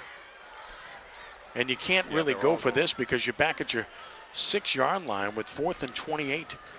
I mean, if it was like a 4th and 10 or something, of course you'd go for it. Well, okay, think about it. Well, maybe you can go for Or it. just throw it up for grabs, huh? Yeah, maybe you can Take a go shot, for it. right? Yeah, why and I not? think that's what he's thinking Why about. not? Yeah, take the shot. Yeah, that's take what he's the doing. shot. It looks like he's sending Sampson If you back punt on the field. If you punt it to them, they'll probably end up with field Right. position at least And on the game's your over. end of the field. And the game's anyway. over if they catch the So, punt. Go for it. And they don't even have to catch the punt. They can just let it bounce. Absolutely. So Go the for it. game's over. Go for it. So you have no choice, even though Go for it. it's you know? 4th down and forever. I mean, a deflected pass or something, you catch on the rebound, anything can happen. 4th and 26 from the 6-yard line. I think at 4th and 28, 4th and 28 from the 6. 3 receivers right, single receiver left. Sampson. Curtis looking like they want to come after him. And they have been coming hard. Takes the snap, retreats into the end zone. Pressure rush. on, he steps up, he's sacked at the 1. And that'll do it. So it is Angelo Anderson who got him. Just unblockable here in the second half. He really has been. He's been terrific. They got him with a 3-man rush. Angelo Anderson was the guy who finished it off at the 1-yard line.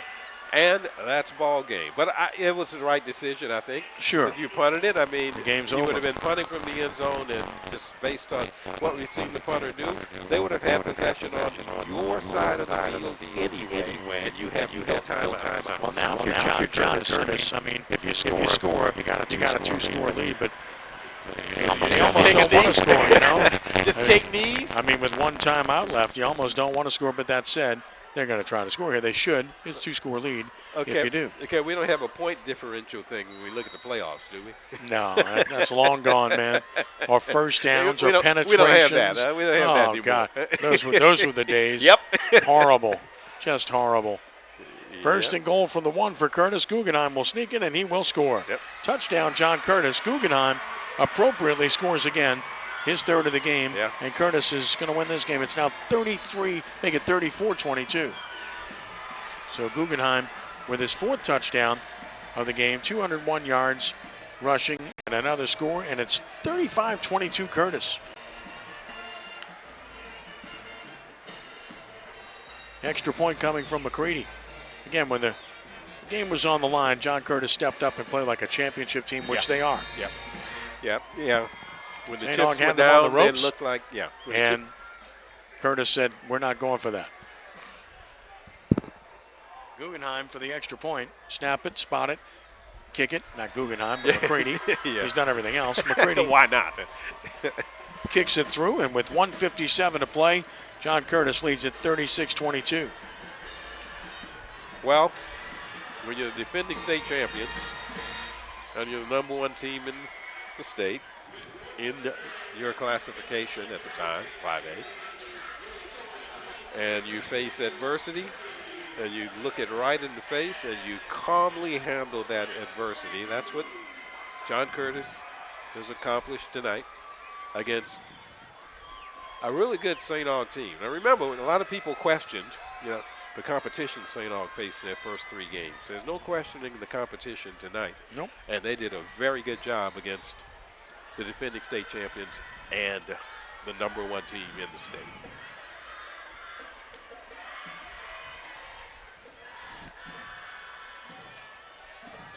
So 36-22 with 1:57 to play. And John Curtis will kick it off. What a night for Colin Guggenheim. What'd you say, 201? 201 yards, 4 touchdowns. He came into the game with, I think, 252 for the season and 4 touchdowns. He's such a good young man. He's a pleasure to visit with. He's does everything the right way. He's got a great future. He's a legacy young man at John Curtis Christian. His father, of course, there as well, and a wonderful story, and couldn't be happier for him with what he's accomplished and what he's still to accomplish in life and at the next level in football. I think he's a really good fit where he's going to play football. Oh, yeah, West Point. And he's been a 3-year starter. Yeah, right? he came in and played his freshman year, and then part-time freshman year, and then, of course, took over full-time. That's right. Sophomore year, but he's been starting games since his freshman year. So, another whistle. yeah, why not? Timeout, John Curtis. John Curtis. Patriots had the correct number on the field. They just called timeout for whatever reason with 1:57 to play. 36-22 in favor of John Curtis. Got to tip your hat to both defenses. The Curtis defense also. I mean, obviously, you know, they came up with the big sack right there. But defensively, St. Aug, they've done very well tonight. They really have. You know, you had big plays. You had big plays. But by and large, for the rest of the evening, the Purple Knight defense really kept the Patriots under wraps. Certainly have. Created some turnovers. Recovered a couple fumbles. Picked off a pass or two. Josh White and Mahmoud Bailey will drop deep to receive. McCready's going to move from the right hash mark to the left hash mark. So they call timeout for something, and they're moving where the ball is for whatever reason. Seems to me you just want to bang it into the end zone. Yeah. But we'll see what they have in mind.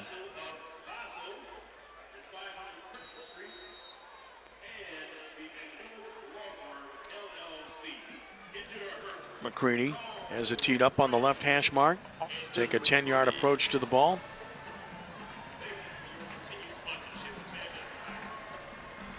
And he'll put his right foot into it and just hits it for all he's worth. Down the middle, it might be returnable. It is from the 1. 1 yard line. At the 5, 10, White in trouble. At the 10, gives ground, and he's going to go down at the 11. Great coverage by John Curtis, and it pins the Purple Knights back at the 11-yard line with 1:48 to play and 1 timeout. Patriot special teams. Very special. So 1:48 left, and a player on the field. Down on the field. Yep, looks like another cramping situation. Well, it could be White again, who's had that issue earlier. Well, let's say we hope it's a cramping situation. Now, we've had so much of that early in the season as the heat has been such a factor. And here we are last week of September, and it's still 90 degrees. Oh, and turning the calendar, and we'll see what happens in October, but nothing on the horizon that seems to be indicating that it's going to get any cooler anytime soon. Unseasonably warm. So we mentioned Curtis, you know, they step out next week and they take on Lake Placid of Florida. They do it here. The Floridians will be coming to New Orleans to face the Patriots. And next week it's still in District 9-5A for the Purple Knights. They'll take on undefeated Brother Martin. Well, if they can build on this effort good tonight, if they play like this, they'll have a great chance against everyone else. Exactly. This is the chalk that they're playing here tonight.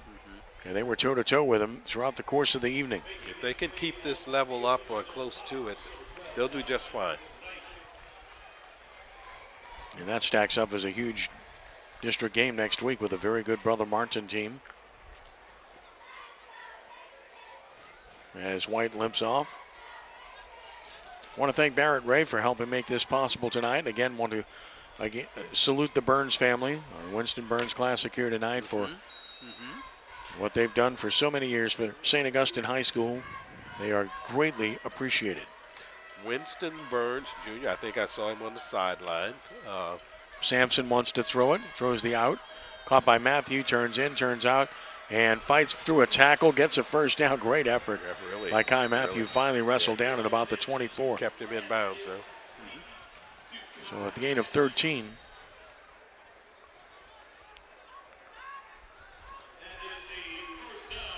First down for the Purple Knights on the 13-yard gain. Sampson to Matthew. Move the sticks. As Kai Matthew, 3 catches, 84 yards. He's had a good night. He has indeed. Snap it. Heavy pressure. Sampson now rolls left, throws underneath. Nice throw, but not able to hang on as Keesley. Had a little space too, Good boys. in. Yeah. And Sampson got away from pressure very well there and found the open man, but could not pull it in. Stops the clock with 1:16 to play. And it's second down and 10 at the 24-yard line. with twin receivers to either side, and another flag comes down. Now what? Thrown over near the Curtis sideline. Not sure what for. I think the players, they see it now.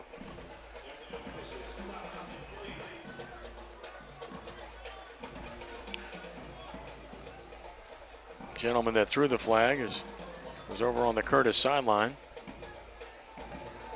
Not sure what he's saw or what he's calling here. We've had this long discussion for whatever reason.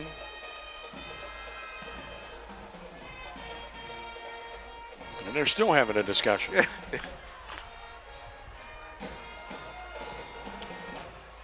So I'm not sure what this is going to be. I really don't know. I'm trying to figure it out. I mean, it's either a penalty or it's not, right? But what are they standing there talking about? I don't know. I really don't know the answer. I wish I did, but I can't shed any light here.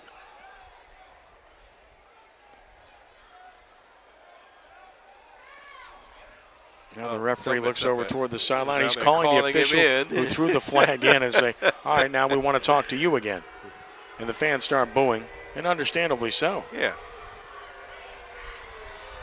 I understand about getting a call right, but this isn't about that. No. This is either a penalty or it's not. He threw the flag over near the Curtis sideline for nothing that was obvious. They were just lining up.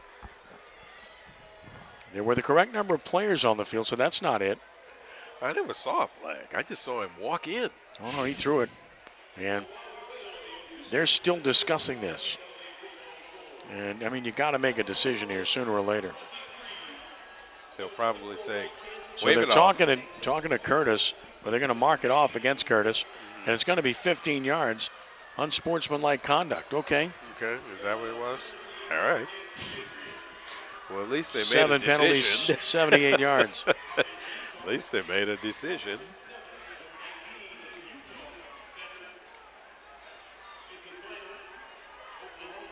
$15 yards to the 39-yard line and a first down. So they get some field position with 1:16 to play to the Purple Knights.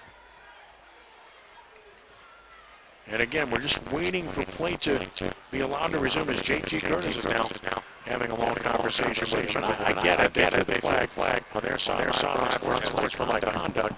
At the same time, it's a 2-touchdown game with 1:16 left. And the opponent has one timeout. So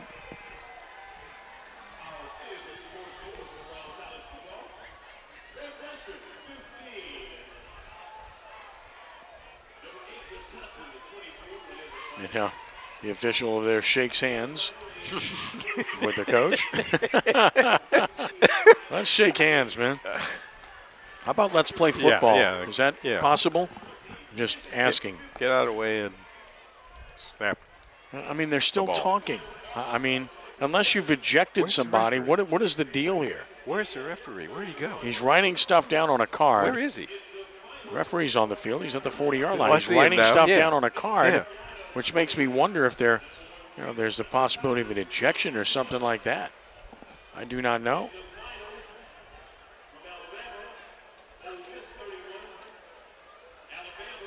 Whatever it is, I think football is about to be played again after it seemed like about an hour.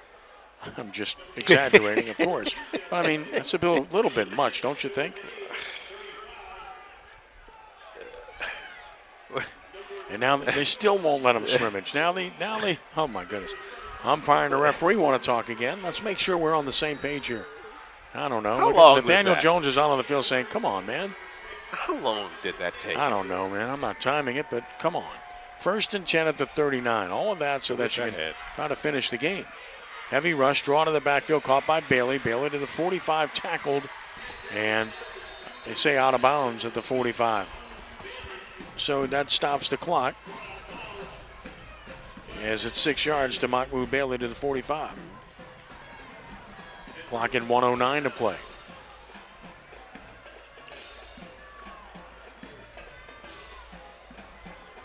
So it's 2nd down and 4 at the 45. with 1:09 left. 3 receivers right, 2 to the left.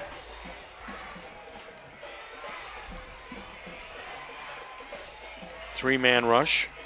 Still heavy pressure. 4-man rush, sack. It's too much pressure, and 54, Kylan White got there. Sack 5 for the Curtis Patriots, and now slow to get up is Sampson. Tackled at the 39 for a loss of 6. With 59 seconds left. Did St. Aug take timeout or not? They must have. Yeah. Looks like they did. Which means they're out of timeouts. Timeouts, their last one.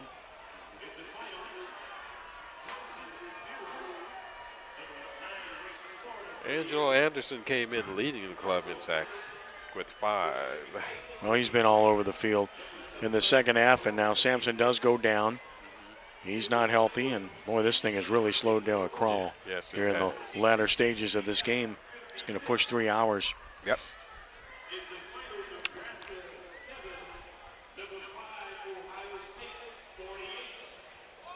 So the ball's at the 39. And it's going to be 3rd and 10 whenever play does resume. But again, Sampson is on the ground being tended to. Right ankle, right leg. Don't know if it's cramps, whatever it might be. 5 sacks against him. Matt Curtis has just really turned up the heat in the second half in a big way. Both teams impressive tonight, I think. I mean, I like things that they did on both sides. Outside of the penalties. Well, too many of those. But otherwise, it's been a good outing. So Sampson will have to come off the field. It's going to be 3rd and 10 with 59 seconds left. St. Aug still has the timeout on the board, if in fact that's right. Gonna wildcat it. Well, they'll go with Tylee Keesley, it looks like, to take the direct snap with Bailey, the running back. Remember, Josh White's been stretching it out as well. In the slot. Snap it. Keesley, heavy pressure, rolls left, throws outside. That's going to be bouncing, incomplete. So it's 4th and 10. So the last gasp attempt coming up here.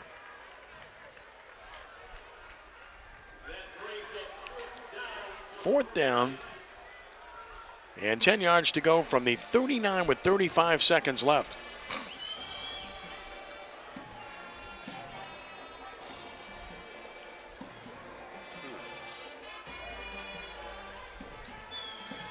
Purple Knights getting players set up here, trying to figure it out with 7. With 6 on the play clock, they've got to hurry. Might not get it off. No. 3 seconds, 2 seconds, 1 second, and they got it off with 1 second. Keesley steps up. Keesley looks. Keesley shook a tackle, will run. Keesley sprints, but he ran out of bounds short of a first down. And John Curtis will get the ball at the 45-yard line after the gain of 6, and they can run this thing out now. And John Curtis is going to get out of here with a 2-touchdown win in a game really closer than that. Nothing to be ashamed of from the Purple Knights view. And on the Curtis view, nothing to be ashamed of there. No, just another they test. They came in and had a test, got a test, and they handled that test. They got it done here tonight, as they always do, right? Or it seems like they always do. Seems like they always do. Most of the time, anyway. So Curtis of the St. Aug 45, and all they have to do is take a knee. St. Aug has 1 timeout left, but down by 2 touchdowns. If Curtis takes a knee, they're not going to stop the clock. And this means 20 consecutive district victories? Yep. Amazing run. Yes, it is. Victory formation for the Patriots. Guggenheim will take a knee, and that should do it. So John Curtis has won this one by the score of 36-22 here tonight over St. Augustine in a really good ball game. Nathaniel Jones sprints across the way to shake hands with the opposing coaches. As John Curtis gets out of here with a victory, and they stay undefeated. Number 1 team in the state. St. Augustine with its first loss to 3-1, but I don't know about you, but I'm encouraged by what I saw from the Purple Knights tonight. Absolutely. Absolutely. We had great play from both quarterbacks. Kendall Sampson had an outstanding night throwing the football and running with the football and directing the offense. And I think offensively, they did a good job of calling plays. They did a good job of using their personnel. Indeed. Handshake line continuing. We'll try to get some thoughts from Coach Nathaniel Jones when possible here.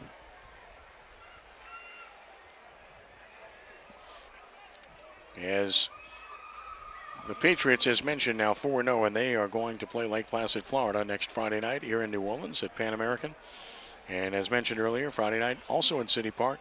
It's Brother Martin and St. Augustine at Tag Gormley Stadium. So both of these programs playing in City Park at different stadiums next week. All right, Roche, whenever you have, can get Coach Jones, wave at us, let us know. I'm trying to spot it right now, man. Seeing what happens here in a 36-22 victory for the Patriots of John Curtis here this evening as they get off to a good start in District 9 5A. And as Ro mentioned, 20 straight district victories for the Patriots. Extremely well done. And they came through when they needed to. They did what they had to do when they had to do it. Just an excellent job.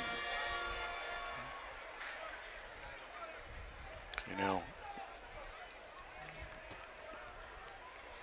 got to be in position to get him, and unfortunately now others are grabbing him. So, got to be with him when the whistle sounds and chase him down, because we're doing a live shot here. But having said that, now we got to wait. So, and that we got to teach the rookie. You know what I mean? So, you got to.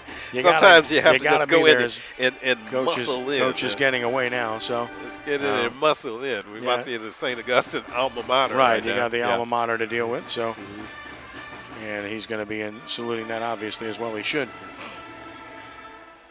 And just a really competitive, exciting, fun game to do here tonight from Yeoman Stadium. It was really good. Really good game. You know, it's, you know, and I hate to keep mentioning that, but last year this game was a 58-22 thing that was just kind of over by halftime. Right. And this year it was just totally different. Totally different. I think things are looking good for the Purple Knights this season. I agree. Believe that. Yep. I agree with that assessment completely. As St. Augustine players stand at attention, saluting their alma mater and their school. One of the great traditions of this league is teams always honor each other in that regard. Always enjoy seeing that. And again, it was a Colin Guggenheim show tonight. He took a knee on the last play, so he lost a yard. So he finishes with 200 yards rushing and 4 touchdowns. What a night he had. 13 carries, 200 yards. Headed to West Point, I could just see him running that option offense. You know, here's the thing. On the Hudson. Think about this. They do it without completing a pass. Yeah, they did not complete. Yeah, that's true. They did not complete a pass. Really. Mm-hmm. Didn't have to. Again, it's in this day and age, not completing a pass, winning a football game, right? Crazy. Most of the time, that's a recipe for defeat. John Curtis Christian School alma mater? No? Yeah, on the other side of the field, the Colonial Regiment performing that. So again, that's what transpires with both of these institutions in these games. And Purple Knights, of course, being attentive to stay there and be with them and watch them.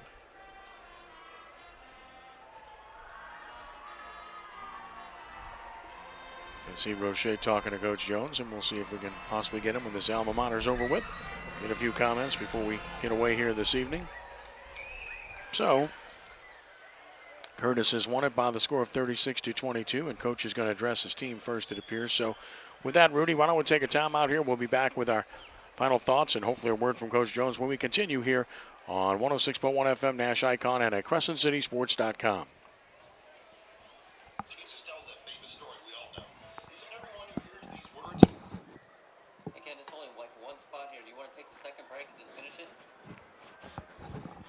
Yes.